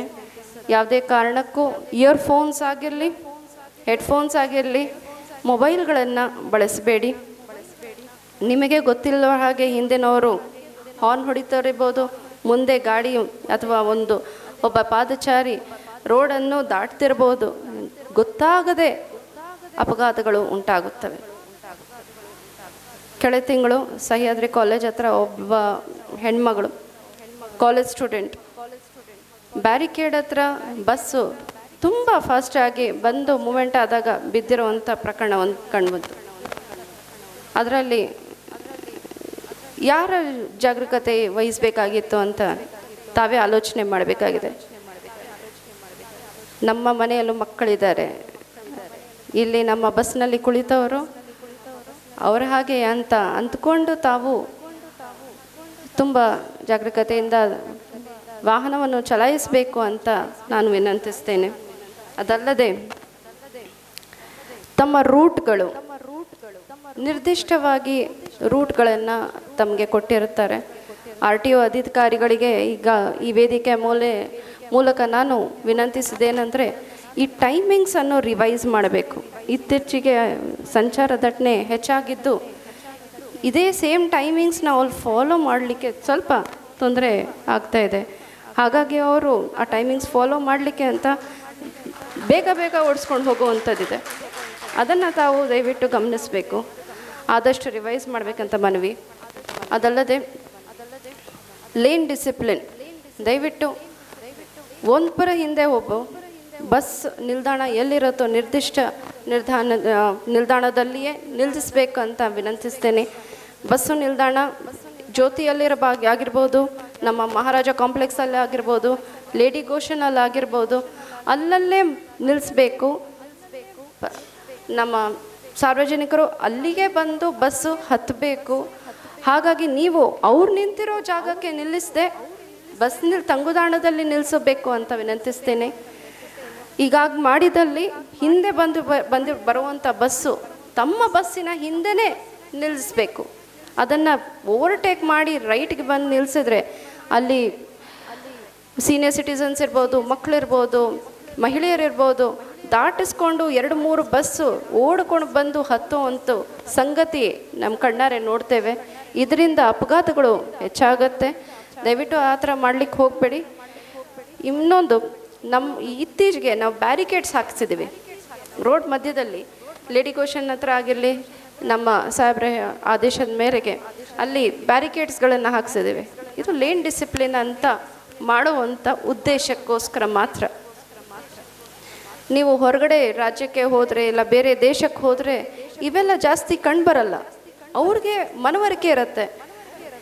ನೀವು ಬ್ಯಾರಿಕೇಡ್ ಹಾಕಿ ಇಲ್ಲಿ ಮಾತ್ರ ನೀವು ಸಂಚಾರ ಮಾಡಬೇಕು ಅಂತ ಹೇಳೋ ಅವಶ್ಯಕತೆ ಇರಲ್ಲ. ಸೊ ಹಾಗಿದ್ದಲ್ಲಿ ನಾವು ಖುದ್ದಾಗಿ, ಇದು ನಮ್ಮ ನಗರ, ಇದು ನಮ್ಮ ಮಂಗಳೂರು ನಗರ, ಇಲ್ಲಿ ನಮ್ಮ ವ್ಯವಸ್ಥೆ ಏನಿದೆ, ಬಸ್ಸುಗಳ ವ್ಯವಸ್ಥೆ ಏನಿದೆ, ಸಾರಿಗೆ ವ್ಯವಸ್ಥೆ, ಅದನ್ನು ನಾವು ಸರಿಪಡಿಸ್ಕೊಳ್ಬೇಕು. ಇನ್ನೊಬ್ಬರಿಂದ ನಾವು ಕೇಳ್ಕೊಳ್ಳೋವಂಥ ಪರಿಸ್ಥಿತಿ ಬರ್ಕೂಡ್ದು ಅಂತ ನಾವೆಲ್ಲರೂ ಒಂದು ದೃಢ ನಿಶ್ಚಯ ಮಾಡಿದರೆ ನಾವೆಲ್ಲರೂ ಸೇರಿ ಖಂಡಿತ ಒಂದು ಸುಗಮ ಸಂಚಾರಕ್ಕೆ ನಾವು ದಾರಿ ಮಾಡಿಕೊಳ್ಬೋದಾಗಿದೆ. ಅದಲ್ಲದೆ ಚಾಲಕರು ಮತ್ತು ನಿರ್ವಾಹಕರು ನಿಮ್ಮೆಲ್ರಿಗೂ ಒಂದು ವಿನಂತಿ, ಬಸ್ಸಿನಲ್ಲಿ ಹತ್ಸುವಾಗ ಮಹಿಳೆಯರಿರ್ತಾರೆ, ದಯವಿಟ್ಟು ತಂಗುದಾಣದ ಹತ್ತಿರ ತಗೊಂಡು ಬಂದು ಬಸ್ಗನ್ನು ನಿಲ್ಲಿಸ್ಬೇಕು. ರೋಡ್ ಮಧ್ಯದಲ್ಲಿ ನಿಲ್ಲಿಸ್ಲಿಕ್ಕೆ ಹೋಗಬೇಡಿ. ಲೇನ್ ಡಿಸಿಪ್ಲಿನ್ ಈಗಾಗಲೇ ಹೇಳ್ದಂಗೆ. ಮತ್ತು ರೆಡ್ ಲೈಟ್ ಕೆಬಿ ಕಟ್ಟೆ, ಹಂಪನಕಟ್ಟೆ ಜಂಕ್ಷನ್ ಬರ್ತಿದ್ದ ಹಾಗೇ ತಮ್ಮ ಗಾಡಿಗಳ ಸ್ಪೀಡು ಕಡಿಮೆಯಾಗಿ ಹೋಗ್ತಾ ಎಷ್ಟು ಜನ ಸಾರ್ವಜನಿಕರನ್ನು ನೀವು ಹತ್ಸ್ಕೊಳ್ತೀರ, ಅರ್ಥ ಆಗುತ್ತೆ. ಆದರೆ ಹಿಂದೆ ಬೇರೆ ವಾಹನಗಳು ಬರ್ತಾ ಇವೆ ಅನ್ನೋದನ್ನು ಮನವರಿಕೆ ಮಾಡ್ಕೊಳ್ಳಿ. ನೀವು ಎಲ್ಲಿ ಬಸ್ಗಳನ್ನು ಸ್ಟಾಪ್ ಅಂತ ಕೊಟ್ಟಿರ್ತಾರೋ ನಿಗದಿತವಾಗಿರುವಂಥ ಸ್ಟಾಪ್ಗಳಲ್ಲಿ ಮಾತ್ರ ನಿಲ್ಲಿಸ್ಬೇಕು. ಎಕ್ಸ್ಪ್ರೆಸ್ ಬಸ್ಗಳು ಸಹ ಸಿಟಿ ಬಸ್ಗಳಾಗೋಗಿವೆ. ಬಸ್ ಡೋರ್ಸ್ಗಳನ್ನು ಹಾಕೋದಿಲ್ಲ, ಬಸ್ ಡೋರ್ ಇದ್ದರೂ ಸಹ ಹಾಕೋದಿಲ್ಲ. ಇದು ಸಮಸ್ಯೆ ಜಾಸ್ತಿ ಮಾಡ್ತಾ ಇವೆ. ಇವೆಲ್ಲವನ್ನು ನೀವು ಪರಿಪಾಲಿಸಿದ್ರೆ ನಾವೆಲ್ಲರೂ ಸೇರಿ ಒಂದು ಸಾರಿಗೆ ಸುವ್ಯವಸ್ಥೆಯನ್ನು ಮಾಡಬಹುದು ಅಂತ ನನ್ನ ನಂಬಿಕೆ.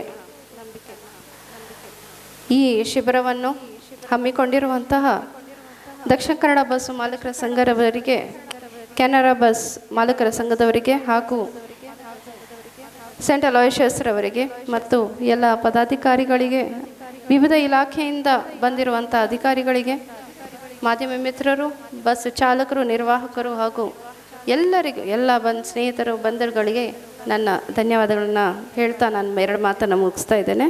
ಧನ್ಯವಾದಗಳು.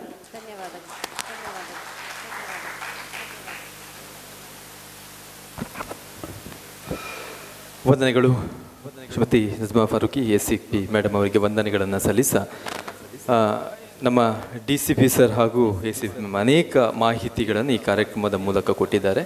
ಅದರ ಪೂರ್ತಿ ವಿಡಿಯೋ ಚಿತ್ರೀಕರಣ ಕೂಡ ಆಗ್ತಾ ಇದೆ. ನಮ್ಮ ಇದರ ಯಾರು ಪದಾಧಿಕಾರಿಗಳು, ಎಲ್ಲರ ಅಧ್ಯಕ್ಷರು ಹೇಳಿದಾಗೆ ಅದನ್ನು ಎಲ್ಲರನ್ನು ಕೂಡ ಮಾಲಕರಿಗೆ, ಹಾಗೆ ಯಾರು ನಿರ್ವಾಹಕರು ಯಾರಿದ್ದಾರೆ, ಚಾಲಕರು ಯಾರಿದ್ದಾರೆ, ಎಲ್ಲ ಗ್ರೂಪ್ಗಳಿಗೆ ಸೋಷಿಯಲ್ ಮೀಡಿಯಾದ ಮೂಲಕ ಕಳಿಸಿ ಈ ಮಾಹಿತಿಯನ್ನು ಇನ್ನಷ್ಟು ಪ್ರಚುರಗೊಳಿಸುವಂಥ ಕೆಲಸವನ್ನು ಮಾಡ್ತೇನೆ ಅನ್ನುವಂಥ ಮಾತನ್ನು ಹೇಳಿದ್ದಾರೆ. ಇದು ಇವತ್ತಿನ ಅಗತ್ಯ ಅನ್ನೋದನ್ನು ಕೂಡ ಹೇಳ್ತಾ, ವೇದಿಕೆಯ ಮೇಲೆ ಇವತ್ತಿನ ಈ ದಿನದ ಸಭಾಧ್ಯಕ್ಷತೆಯನ್ನು ವಹಿಸುವವರು ಸಂತ ಅಲೋಷಿಯಸ್ ಕಾಲೇಜು ಪರಿಗಣಿತ ವಿಶ್ವವಿದ್ಯಾನಿಲಯದ ರಿಜಿಸ್ಟರ್ ಆಗಿರುವಂಥ ಡಾಕ್ಟರ್ ಆಲ್ವಿನ್ ಡೇಸ್ ಅವರು.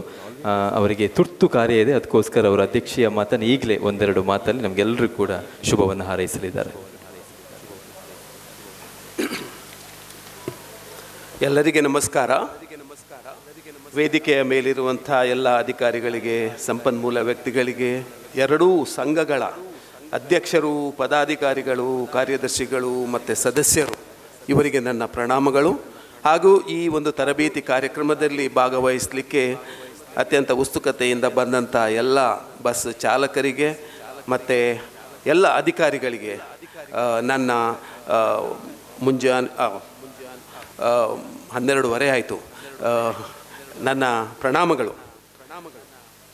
ಒಂದು ವಿದ್ಯಾಸಂಸ್ಥೆಯಾಗಿ ಇಂಥ ಒಂದು ಸಮಾಜಮುಖಿಯಾದ ಒಂದು ತರಬೇತಿಯಲ್ಲಿ ಪಾಲ್ಗೊಳ್ಳಲು ಅಥವಾ ತಮ್ಮ ಸಹಯೋಗವನ್ನು ಕೊಡಲು ಸಂತ ಅಲೋಸಿಯಸ್ ಪರಿಗಣಿತ ವಿಶ್ವವಿದ್ಯಾಲಯ ತುಂಬ ಸಂತೋಷ ಪಡ್ತಾ ಇದೆ. ಮೊದಲನೇದಾಗಿ ಈ ಕ್ಯಾಂಪಸ್ಗೆ, ನಮ್ಮ ವಠಾರಕ್ಕೆ ಬಂದಂಥ ನಿಮಗೆಲ್ಲರಿಗೂ ಸಂತ ಅಲೋಸಿಯಸ್ ಪರಿಗಣಿತ ವಿಶ್ವವಿದ್ಯಾಲಯ, ಇದರ ಆಡಳಿತ ಮಂಡಳಿ, ಉಪಕುಲಪತಿಗಳು ಹಾಗೂ ನಮ್ಮೆಲ್ಲರ ಪರವಾಗಿ ಹಾರ್ದಿಕವಾದ ಸ್ವಾಗತವನ್ನು ಬಯಸ್ತಾ ಇದ್ದೇನೆ.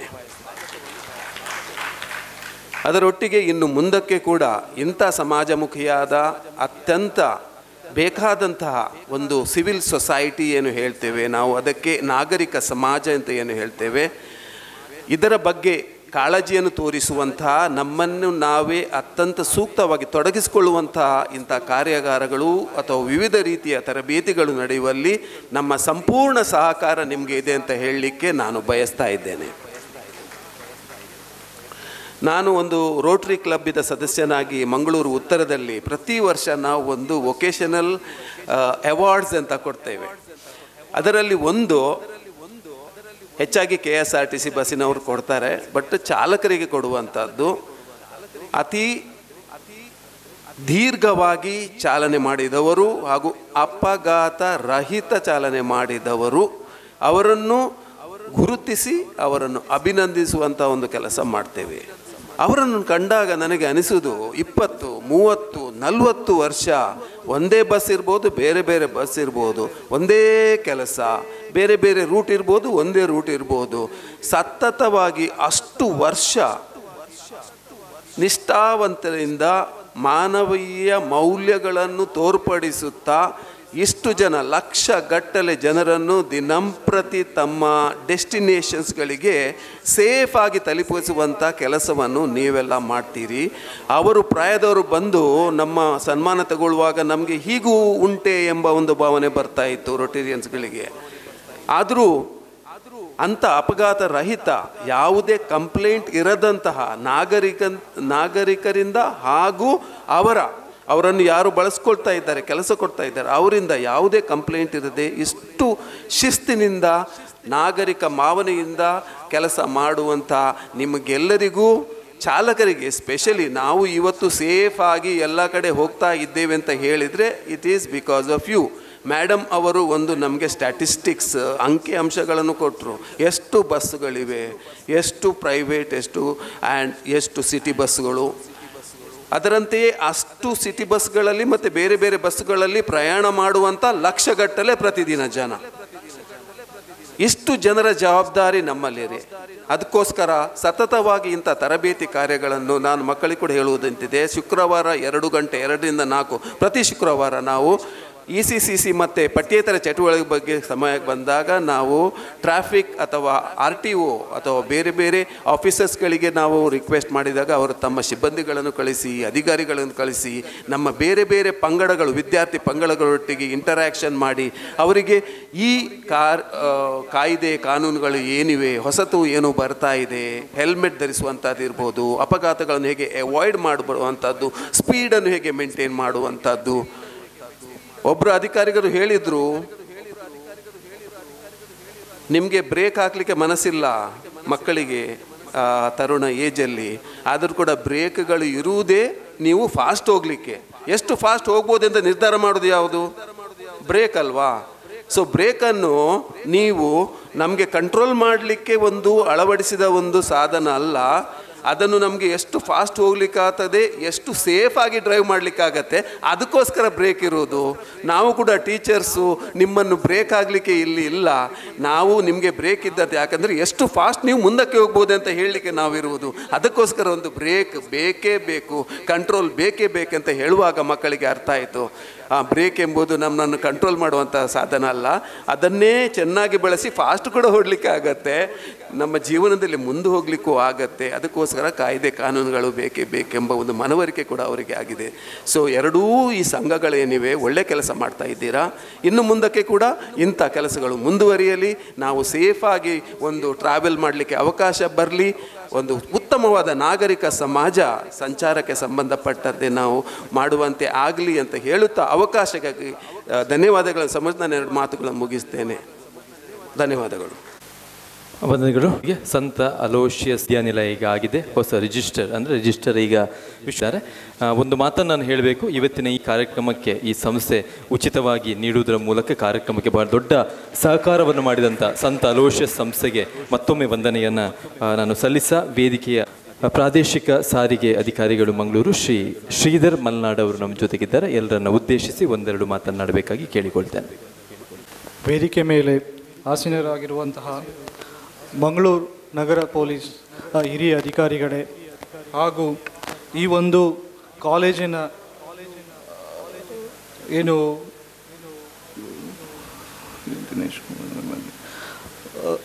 ರಿಜಿಸ್ಟರ್ ಆಗಿರುವಂತಹ ಈಗ ತಾನೇ ನಿರ್ಮಿಸುತ್ತಿರುವಂತಹ ಮಾನ್ಯರು, ಅದೇ ರೀತಿಯಾಗಿ ಈ ಒಂದು ಸಂಘದ ಅಧ್ಯಕ್ಷರು, ಪದಾಧಿಕಾರಿಗಳು, ಇಲ್ಲಿ ನೆರೆದಿರುವಂತಹ ವಾಹನ ಮಾಲೀಕರು, ಚಾಲಕರು ಹಾಗೂ ಮಾಧ್ಯಮ ಪ್ರತಿನಿಧಿಗಳಿಗೆ ನನ್ನ ನಮಸ್ಕಾರಗಳು. ಇಲ್ಲಿವರೆಗೆ ನಮ್ಮ ದಿನೇಶ್ ಸರ್ ಹೇಳಿದ ಹಾಗೆ ಏನು ಒಂದು ನಮ್ಮ ದಂಡ ಸಂಹಿತೆಯಲ್ಲಿ ಏನೇನು ಕಾನೂನುಗಳಿದ್ದಾವೆ, ಅದೇ ರೀತಿಯಾಗಿ ಪ್ರಸ್ತುತ ಮಂಗಳೂರು ನಗರದಲ್ಲಿ ಈ ಒಂದು ಬಸ್ನಿಂದ ಆಗುತ್ತಿರುವಂತಹ ಪರಿಣಾಮಗಳ ಬಗ್ಗೆ ನಮ್ಮ ACP ಮೇಡಮ್ ಅವರು ತಮಗೆ ತುಂಬ ವಿವರವಾಗಿ ಹೇಳಿದ್ದಾರೆ. ಅದೇ ರೀತಿಯಾಗಿ ಒಂದು ಮಾನವೀಯ ನೆಲೆಯಲ್ಲಿ ಮೌಲ್ಯಯುತವಾಗಿ ಈಗ ತಾನೇ ನಿರ್ಮಿಸುವಂತಹ ನಮ್ಮ ರಿಜಿಸ್ಟರ್ ಸರ್ ತಮಗೆ ತುಂಬ ಅದ್ರ ಬಗ್ಗೆ ಮಾತನಾಡಿದ್ದಾರೆ. ನಾನಿಲ್ಲಿ ಹೆಚ್ಚು ಸಮಯ ನಿಮಗೆ ತೆಗೆದುಕೊಳ್ಳೋದಿಲ್ಲ. ತಾವು ಕೊಟ್ಟಂಥ ಏನು ಒಂದು ಈ ಮಾಹಿತಿ ಬಗ್ಗೆನೇ ನಾನು ಕೆಲವೊಂದು ತಮಗೆ ಮಾತನ್ನು ನಾನು ಹೇಳೋಕ್ಕೆ ಇಚ್ಛೆಪಡಿಸ್ತೀನಿ. ನಮ್ಮ ಈ ಒಂದು ಮಂಗಳೂರು ನಗರ ಎಲ್ಲದರಲ್ಲೂ ಪ್ರಥಮ ಅಥವಾ ದ್ವಿತೀಯ. ತಮಗೆಲ್ಲ ಗೊತ್ತಿರುವ ಹಾಗೆ ಶೈಕ್ಷಣಿಕ ರಂಗದಲ್ಲಿರ್ಬೋದು, ವೈದ್ಯಕೀಯ ಲೋಕದಲ್ಲಿರ್ಬೋದು, ಅಥವಾ ವಾಣಿಜ್ಯ ಚಟುವಟಿಕೆಯಲ್ಲಿರ್ಬೋದು ಎಲ್ಲ, ಮತ್ತು ಒಂದು ಏನು ಈ ಒಂದು ಸಾರಿಗೆ ವ್ಯವಸ್ಥೆ ಇದೆಯಲ್ಲ, ಈ ಮಂಗಳೂರಲ್ಲಿರುವಂತಹ ಸಾರಿಗೆ ವ್ಯವಸ್ಥೆ ನಮ್ಮ ರಾಜ್ಯದಲ್ಲೇ ತುಂಬ ಅತ್ಯುತ್ತಮವಾಗಿದೆ. ನಿಮ್ಮ ಏನು ಸಿಟಿ ಸರ್ವಿಸ್ ಇರ್ಬೋದು, ಅಥವಾ ಸ್ಟೇಜ್ ಕ್ಯಾರೇಜ್ ಇರ್ಬೋದು, ಕಾಂಟ್ರಾಕ್ಟ್ ಕ್ಯಾರೇಜ್ ಇರ್ಬೋದು, ಎಲ್ಲ ಕೂಡ ಮಂಗಳೂರಿನವರೇ ಅನಿಸುತ್ತೆ. 90% ಎಲ್ಲ ಬಸ್ಸು ಮಂಗಳೂರಿನವ್ರದೇ ಇದೆ. ಸೊ ಎಲ್ಲ ರಂಗದಲ್ಲಿ ಕೂಡ ತಾವು ಪ್ರಥಮ ಮತ್ತು ದ್ವಿತೀಯ ಸ್ಥಾನದಲ್ಲೇ ಇದ್ದೀರಾ. ಸೊ ಅದೇ ರೀತಿಯಾಗಿ ಒಂದು ಈ ನಮ್ಮ ಮಂಗಳೂರು ನಗರದಲ್ಲಿ ಒಟ್ಟು 1048 ಬಸ್ಗಳಿದ್ದಾವೆ. ಸಾರಿಗೆ ಬಸ್ಸು ಸಿಟಿ ಇರ್ಬೋದು, ರೂರಲ್ ಇರ್ಬೋದು. ಅದೇ ರೀತಿಯಾಗಿ KSRTCಯಿಂದ ಒಂದು 600ರಿಂದ 800 ಬಸ್ಸು ರನ್ ಆಗ್ತಾ ಇದ್ದಾವೆ. ಸ್ಕೂಲ್ಗಳಿಂದ ಒಂದು ಹತ್ತತ್ರ 1050ರಿಂದ ಅದು 1100ವರೆಗೂ ಬಸ್ಗಳು ರನ್ ಆಗ್ತಾ ಇದ್ದಾವೆ. ಮತ್ತು ಪ್ರತಿನಿತ್ಯ ಏನು ಬೆಂಗಳೂರು ಮತ್ತು ಹುಬ್ಳಿ ಧಾರವಾಡ, ಗುಲ್ಬರ್ಗ, ಬಿಜಾಪುರ, ಹೈದರಾಬಾದ, ಪುಣೆ ವಿವಿಧ ಭಾಗಗಳಿಂದ ಈ ಒಂದು ನಗರವನ್ನು ಪ್ರವೇಶಿಸುವಂತಹ ಮತ್ತು ನಗರದಿಂದ ಹೊರಡುವಂಥ ಬಸ್ ಅವು ಒಂದು 500ರಿಂದ 600 ಬಸ್ ಇರ್ಬೋದು ಅನಿಸುತ್ತೆ. ಹಾಗೆ ಪ್ರತಿನಿತ್ಯ ಇವೆಲ್ಲ ಸೇರಿಸ್ಕೊಂಡ್ರೆ ನಾವು ಅಂದಾಜು 2000 ಬಸ್ಗಳು ನಮ್ಮ ಮಂಗಳೂರು ನಗರದಲ್ಲಿ ಸಂಚರಿಸ್ತಾ ಇದ್ದಾವೆ. ಇದರಲ್ಲಿ ಒಂದು ಬಸ್ಸಲ್ಲಿ ನಾವು ಮಿನಿಮಮ್ 50 ಜನ ಅಂತ ತಿಳ್ಕೊಂಡ್ರೂ 1.5ರಿಂದ 2 ಲಕ್ಷ ಜನ ಪ್ರತಿನಿತ್ಯ ಈ ಒಂದು ಸಾರಿಗೆ ವ್ಯವಸ್ಥೆ ಮೇಲೆ ಅವಲಂಬಿತರಾಗಿದ್ದಾರೆ.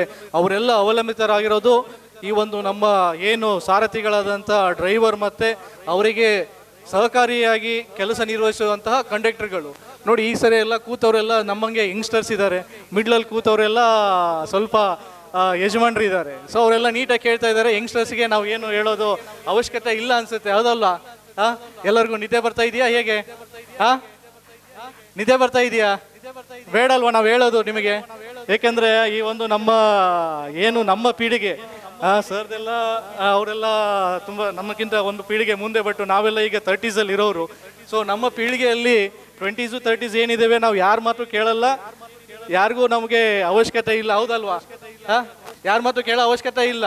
ನಮಗೆಲ್ಲ ಗೊತ್ತು ಹೌದಾ ಅಲ್ವಾ? ಹೇಗೆ ಡ್ರೈವ್ ಮಾಡ್ಬೇಕು ಅನ್ನೋದು ಗೊತ್ತು, ನನಗೆ ಎಲ್ಲಿ ಸ್ಟಾಪ್ ಮಾಡ್ಬೇಕು ಅನ್ನೋದು ಗೊತ್ತು, ಯಾವಾಗ ಹತ್ತಿಸ್ಕೊಳ್ಬೇಕು ಅನ್ನೋದು ಗೊತ್ತು ಅಲ್ವಾ? ಟಿಕೆಟ್ ಕೊಡೋದು ಬೇಡವೋ?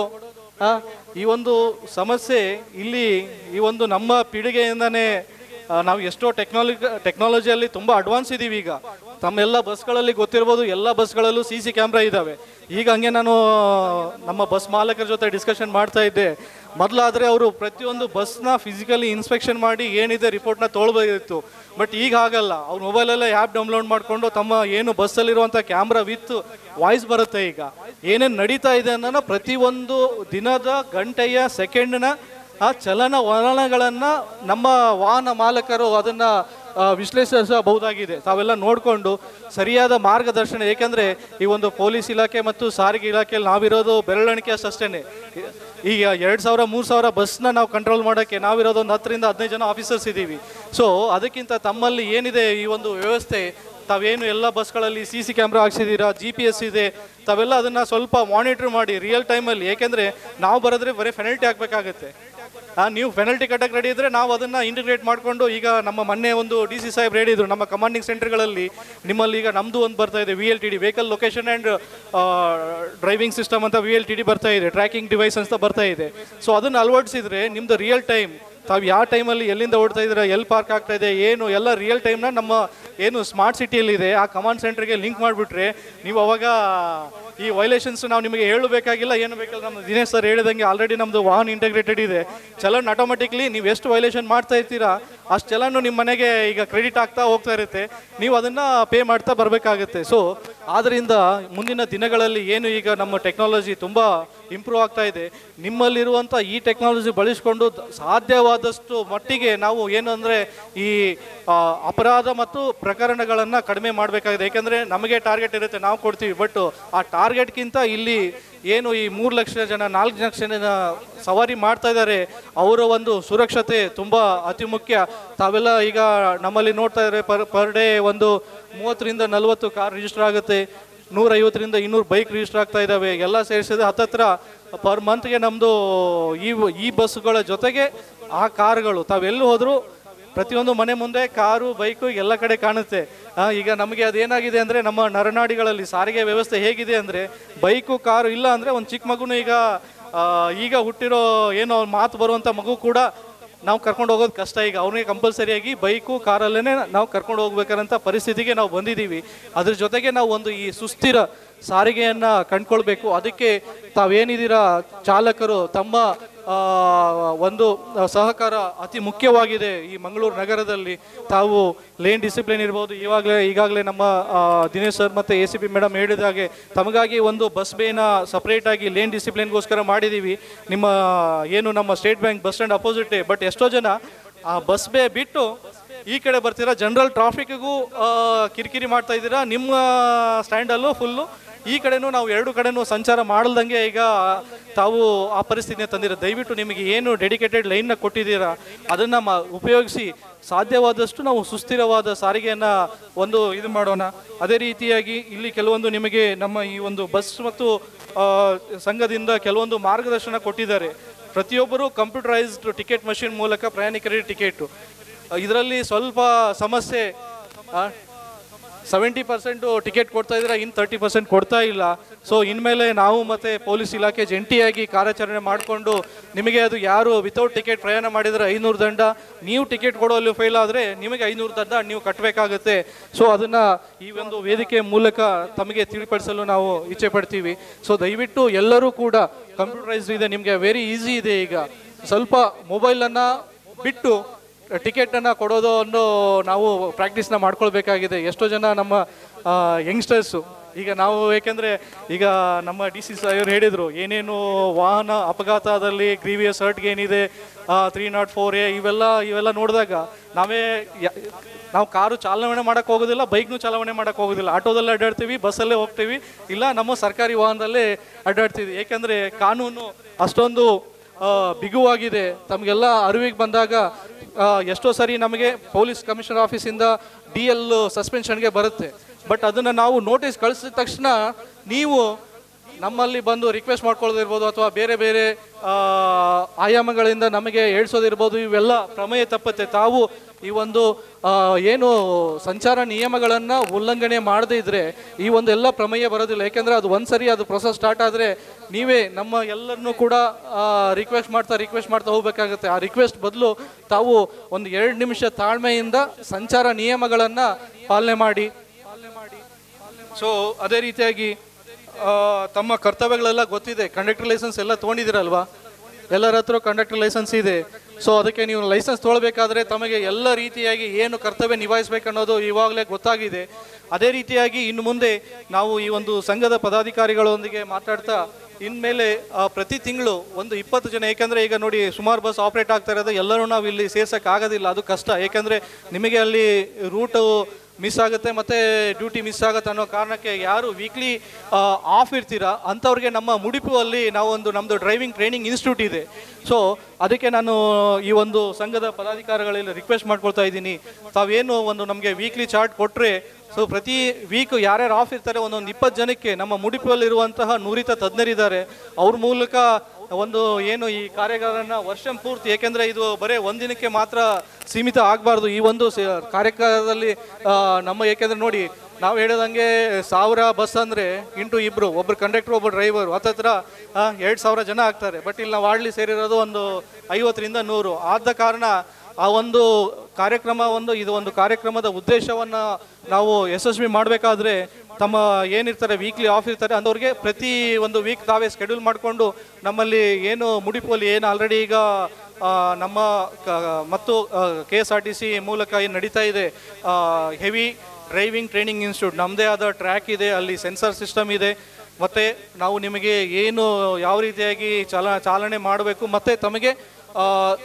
ಏನು ಒಂದು ಕೌನ್ಸಿಲಿಂಗ್ ಕೂಡ ಇರುತ್ತೆ. ಅಲ್ಲಿ ನಮ್ಮ ಒಬ್ಬ ನುರಿತ ತಜ್ಞರಿದ್ದಾರೆ, ಅವ್ರು ಕೌನ್ಸಿಲಿಂಗ್ ಕೂಡ ಮಾಡ್ತಾರೆ. ತಾವು ಏನು ಅಲ್ಲಿ ಒಂದು ದಿವಸ ಈಗ ನಾವು ಮಾತ್ರ ಹೆವಿ ಲೈಸೆನ್ಸ್ ರಿನ್ಯೂವಲಿಗೆ ಮಾತ್ರ ಅದನ್ನು ಮ್ಯಾಂಡೇಟ್ ಮಾಡಿದ್ದೀವಿ. ಬಟ್ ಈ ಒಂದು ವೇದಿಕೆ ಮೂಲಕ ತಮ್ಮ ಅಧ್ಯಕ್ಷರು ಮತ್ತು ಪದಾಧಿಕಾರಿ ಎಲ್ಲ ನಾನು ರಿಕ್ವೆಸ್ಟ್ ಮಾಡ್ಕೊಳ್ತೀನಿ.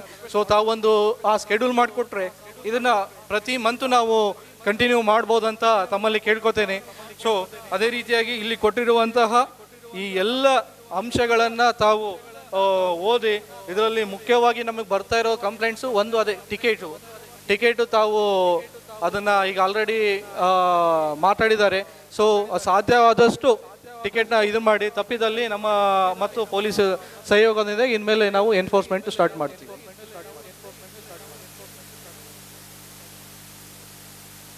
ಸೊ ಅದೇ ರೀತಿಯಾಗಿ ತಮ್ಮ ದಾಖಲೆಗಳು DL ಮತ್ತು ಇನ್ಶೂರೆನ್ಸು, ವಾಹನ ಹೊಗೆ ಪ್ರಮಾಣ ಪತ್ರ ಮತ್ತು ಫಿಟ್ನೆಸ್ ಸರ್ಟಿಫಿಕೇಟು ಎಲ್ಲವನ್ನೂ ಕೂಡ ಒಂದು ದಾಖಲೆಗಳನ್ನು ತಾವು ವಾಹನದ ತಮ್ಮ ಏನು ಡ್ರೈವರ್ ಸೀಟ್ ಇರುತ್ತೆ ಆ ಹಿಂಭಾಗದಲ್ಲಿ ಕಡ್ಡಾಯವಾಗಿ ಪ್ರದರ್ಶಿಸಬೇಕು.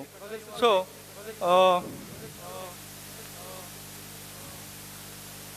ಆಮೇಲೆ ಬೋರ್ಡಿಂಗ್, ನೀವು ನಿಗದಿತ ಸ್ಥಳಗಳಲ್ಲಿ ಪ್ರಯಾಣಿಕರನ್ನ ಇಳಿಸುವುದು ಮತ್ತು ಹತ್ತಿಸುವುದು.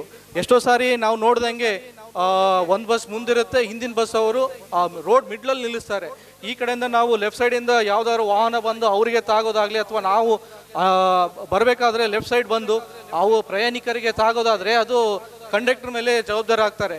ಸೊ ದಯವಿಟ್ಟು ತಾವು ವಾಹನಗಳನ್ನು ಏನಿದೆ ಲೆಫ್ಟಲ್ಲಿ ನಿಲ್ಲಿಸಿ, ಬಸ್ ಬೇಯಲ್ಲಿ ನಿಲ್ಲಿಸಿ ಪ್ರಯಾಣಿಕರನ್ನ ಇಳಿಸಿ. ಯಾಕಂದ್ರೆ ನಮ್ಮ ಆಫೀಸ್ ಮುಂದ್ಗಡೆ ನೋಡ್ತೀವಿ ನಾವು ಪ್ರತಿ ದಿವಸ, ನಮ್ಮ ಆಫೀಸ್ ಮುಂದ್ಗಡೆ ಒಂದು ಬಸ್ ನಿಂತಿರುತ್ತೆ, ಅದ್ರ ಬಸ್ ಪಕ್ಕದಲ್ಲಿ ನೀವು ನಿಲ್ಲಿಸ್ತೀರಾ, ಆ ಕಡೆ ಅವನು ಇಳಿದು ಮಿಡ್ಲಿಂದ ಈ ಕಡೆ ಬರೋದೇ ಕಷ್ಟ. ಸೊ ದಯವಿಟ್ಟು ಯಾವುದು ನಮ್ಮದು ಲೆಫ್ಟ್ ಸೈಡ್ ಇದಿರುತ್ತೆ ಬಸ್ ಬೇ, ದಯವಿಟ್ಟು ಬಸ್ ಸ್ಟ್ಯಾಂಡಲ್ಲಿ ಅಂಥದ್ರಲ್ಲಿ ನಿಲ್ಲಿಸಿ ಪ್ರಯಾಣಿಕರಿಗೆ ಅನುಕೂಲ ಮಾಡಿಕೊಡಿ. ಸೊ ಪ್ರಯಾಣಿಕರೊಂದಿಗೆ ಸೌಜನ್ಯದಿಂದ ವರ್ತಿಸಿ. ಇದು ನಮಗೆ ಪ್ರತಿ ವೀಕು ಬರ್ತಾ ಇರೋಂಥ ಮೇಲ್ಗಳಲ್ಲಿ ನಾವು ನೋಡ್ತಾ ಇರ್ತೀವಿ, ಇದು ಸರ್ವೇ ಸಾಮಾನ್ಯ. ಏಕೆಂದರೆ ಅದೇ 3 ಲಕ್ಷ ಜನ ಜೊತೆಗೆ 3000 ಜನ ವ್ಯವಹರಿಸೋದು ಇದು ಪ್ರತಿನಿತ್ಯದ ಒಂದು ಸವಾಲಿನ ಕೆಲಸ. ಬಟ್ ಎಷ್ಟೇ ಇದಿದ್ರೂ ನಮ್ಮ ತಾಳ್ಮೆಯನ್ನು ಕಳೆದುಕೊಳ್ಳದೆ ದಯವಿಟ್ಟು ಎಲ್ಲರೂ ಪ್ರಯಾಣಿಕರೊಂದಿಗೆ ತಾಳ್ಮೆಯಿಂದ ವರ್ತಿಸಿ. ಅವರೇನು ಶಾರ್ಟ್ ಡಿಸ್ಟೆನ್ಸಲ್ಲಿ ಇರ್ತಾರೆ, ಇಲ್ಲಿಂದ ಜಾಸ್ತಿ ನಿಮ್ಮದು ಲೆಂತು ಇರೋದಿಲ್ಲ, ಬಟ್ ಆ ಒಂದು ಇದರಲ್ಲೇ ತಾವೆಲ್ಲ ಕಿರಿಕ್ ಮಾಡಿಕೊಂಡು ಅದನ್ನು ನಮಗೆ ಕಂಪ್ಲೇಂಟು, ನಾವು ನಿಮಗೆ ಫಾಲೋಅಪ್ ಮಾಡಿ ನಿಮಗೆ ನೋಟಿಸ್ ಕೊಟ್ಟು ನಿಮ್ಮ DLಗೆ ಸಸ್ಪೆನ್ಷನ್ನು, ಅದನ್ನೇ ಈ ಪ್ರೊಸೆಸ್ಸು ತುಂಬ ಜಾಸ್ತಿ ಆಗ್ತಾ ಇದೆ. ಆದ್ದರಿಂದ ದಯವಿಟ್ಟು ತಾವೆಲ್ಲ ತಾಳ್ಮೆಯಿಂದ ವರ್ತಿಸಿ ಆ ಪ್ರಯಾಣಿಕರ ಏನು, ಏಕೆಂದರೆ ನೀವಿರೋದೇ ಈ ಒಂದು ಪ್ರಯಾಣಿಕರ ಅನುಕೂಲಕ್ಕಾಗಿ. ನಾವು ನಿಮಗೆ ಏನು ಪರ್ಮಿಟ್ ಕೊಟ್ಟಿರೋದೇ ಒಂದು ಏನು ಪ್ರಯಾಣಿಕರ ನಮಗೇನು ಡಿಮ್ಯಾಂಡ್ ಇದೆ, based on demand you have to serve the people ಅಷ್ಟೇ. ಅದು ಆ ಉದ್ದೇಶಕ್ಕೆ ಕೊಟ್ಟಿದ್ದೀವಿ ತಾನೇ ನಿಮಗೆ ಪರ್ಮಿಟು. ಮತ್ತು ನಿಮಗೆ ಏನು ಈ ಒಂದು ಕೆಲಸ ಇರೋದೇ ಅದು ನಮ್ಮ ಒಂದು ಕೆಲಸವನ್ನು ನಾವು ಸೂಕ್ತ ರೀತಿಯಲ್ಲಿ ನಿರ್ವಹಿಸಿ ಈ ಒಂದು ಏನು ದಕ್ಷಿಣ ಕನ್ನಡದಲ್ಲಿ ಸಾರಿಗೆ ವ್ಯವಸ್ಥೆಯನ್ನು ಇನ್ನಷ್ಟು ಬಲಪಡಿಸಿ ಮುಂದಿನ ದಿನಗಳಲ್ಲಿ, ಏಕೆಂದರೆ ಈಗ ಮಳೆಗಾಲ ಸ್ಟಾರ್ಟ್ ಆಗುತ್ತೆ, ದಯವಿಟ್ಟು ಯಾರು ರನ್ನಿಂಗ್ ಬೋರ್ಡಲ್ಲಿ ಪ್ರಯಾಣಿಕರನ್ನಾಗಲಿ ಅಥವಾ ತಾವಾಗಿ ಯಾರು ಕೂಡ ರನ್ನಿಂಗ್ ಫುಟ್ಬೋರ್ಡ್ ಮೇಲೆ ನಿಲ್ಕೂಡೋದು ಅಂಥದ್ದು ಏನಾದರೂ ಕಂಡು ಬಂದಲ್ಲಿ ಅಂಥವ್ರ ಮೇಲೆ ಪ್ರಕರಣ ದಾಖಲಿಸಲಾಗುವುದು ದಯವಿಟ್ಟು. ಏಕೆಂದರೆ ಸ್ಲಿಪ್ರಿ ಇರುತ್ತೆ. ಯಾರಾದರೂ ಈಗ ತಮಗೆಲ್ಲ ಗೊತ್ತಿರೋ ಹಾಗೆ ಸುಮಾರು ಬಸ್ಸಿಂದ ಬಿದ್ದು ಅವಘಡಗಳು ಆಗಿದ್ದಾವೆ. ದಯವಿಟ್ಟು ಯಾವುದೇ ರೀತಿಯಾಗಿ ಫುಟ್ಬೋರ್ಡ್ ಮೇಲೆ ತಾವಾಗಿ ಕಂಡಕ್ಟರ್ ಆಗಲಿ ಅಥವಾ ಯಾವುದೇ ಪ್ರಯಾಣಿಕರಲ್ಲಾಗಿ ಯಾರೂ ಕೂಡ ನಿಲ್ಲತಕ್ಕದ್ದು. ಅಂಥದ್ದು ಏನಾದರೂ ಕಂಡು ಬಂದಲ್ಲಿ ಅಂಥವ್ರ ಮೇಲೆ ಪ್ರಕರಣವನ್ನು ದಾಖಲಿಸಲಾಗೋದು. ಸೊ ಇಷ್ಟೆಲ್ಲ ಹೇಳ್ತಾ ಇಲ್ಲಿವರೆಗೂ ತಾಳ್ಮೆಯಿಂದ ಎಲ್ಲರೂ ಏನು ನಮ್ಮ ಯಂಗ್ಸ್ಟರ್ಸ್ ಇದ್ದೀರಾ ಎಲ್ಲರೂ ಕೇಳಿದ್ದಕ್ಕೆ ಧನ್ಯವಾದ ಹೇಳ್ತಾ ನನ್ನ ಒಂದೆರಡು ಮಾತುಗಳನ್ನ ಮುಗಿಸ್ತೇನೆ. ಧನ್ಯವಾದಗಳು.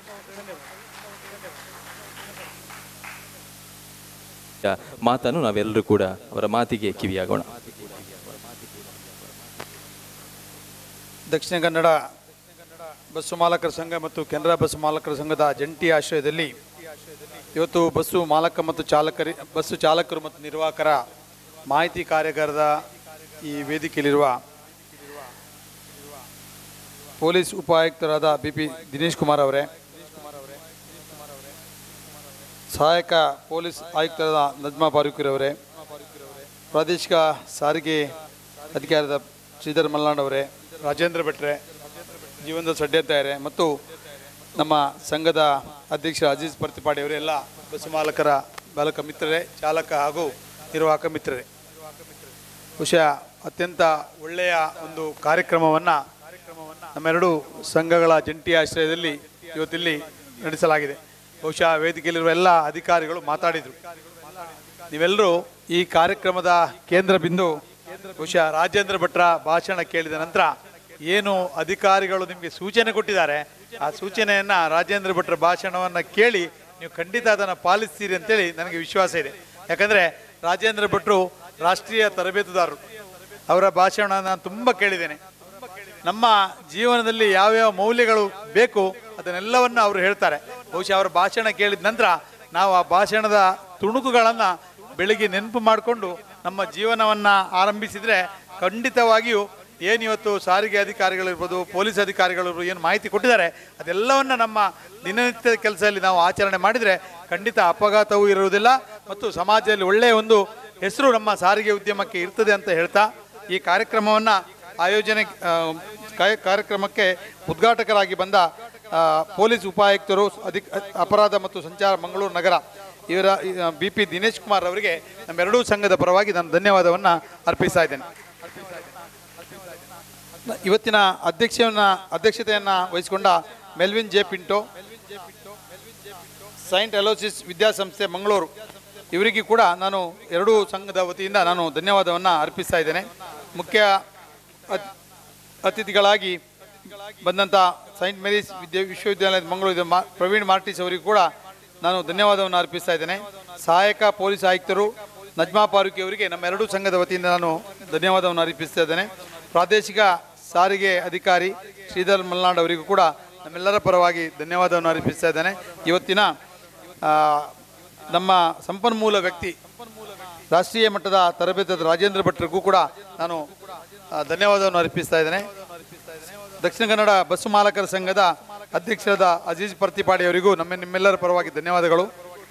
ನಮ್ಮ ಸಂಘದ ಕೆನರಾ ಬಸ್ ಮಾಲಕರ ಸಂಘದ ಉಪಾಧ್ಯಕ್ಷರಾದ ಜೀವಂದರ್ ಅಧಿಕಾರಿ ಅವರಿಗೂ ಕೂಡ ನಿಮ್ಮೆಲ್ಲರ ಪರವಾಗಿ ಧನ್ಯವಾದಗಳು. ಇವತ್ತಿನ ಈ ಕಾರ್ಯಕ್ರಮದಲ್ಲಿ ಹಾಜರಾದ ಎಲ್ಲ ಬಸ್ ಮಾಲಕರ ಮಿತ್ರರು, ಪೊಲೀಸ್ ಅಧಿಕಾರಿಗಳು, ಚಾಲಕ ಮಿತ್ರರು ಮತ್ತು ನಿರ್ವಾಹಕ ಮಿತ್ರರು ಮತ್ತು ದೃಶ್ಯ ಮಾಧ್ಯಮದ ಎಲ್ಲ ಮಿತ್ರರಿಗೆ ವಂದನೆಗಳನ್ನು ಸಲ್ಲಿಸಾ ಈ ಕಾರ್ಯಕ್ರಮವನ್ನು ಮುಗಿಸ್ತೇವೆ. ಜೈ ಹಿಂದ್, ಜೈ ಕರ್ನಾಟಕ. ರಾಜೇಂದ್ರ ಭಟ್ರ ಅವಧಿ ನಡೀತದೆ. ಬಹುಶಃ ಎಲ್ಲರೂ ಇದನ್ನು ಕೇಳಿ ಊಟ ಮಾಡಿ ತೆರಳಬೇಕು. ಯಾಕಂದರೆ ಎಲ್ಲ ನಮ್ಮ ಇವತ್ತಿನ ಕಾರ್ಯಕ್ರಮದ ಕೇಂದ್ರ ಬಿಂದು ಅಥವಾ ಕೇಂದ್ರ ಭಾಷಣ ಇನ್ನೂ ನಡೆಯಲಿಕ್ಕಿದೆ. ಅದರಿಂದ ಅದನ್ನು ಕೇಳಿ ಎಲ್ಲರೂ ನಾವು ತೆರಳಬೇಕಂತ ಕೇಳ್ಕೊಳ್ತಾ ಇದ್ದೀವಿ.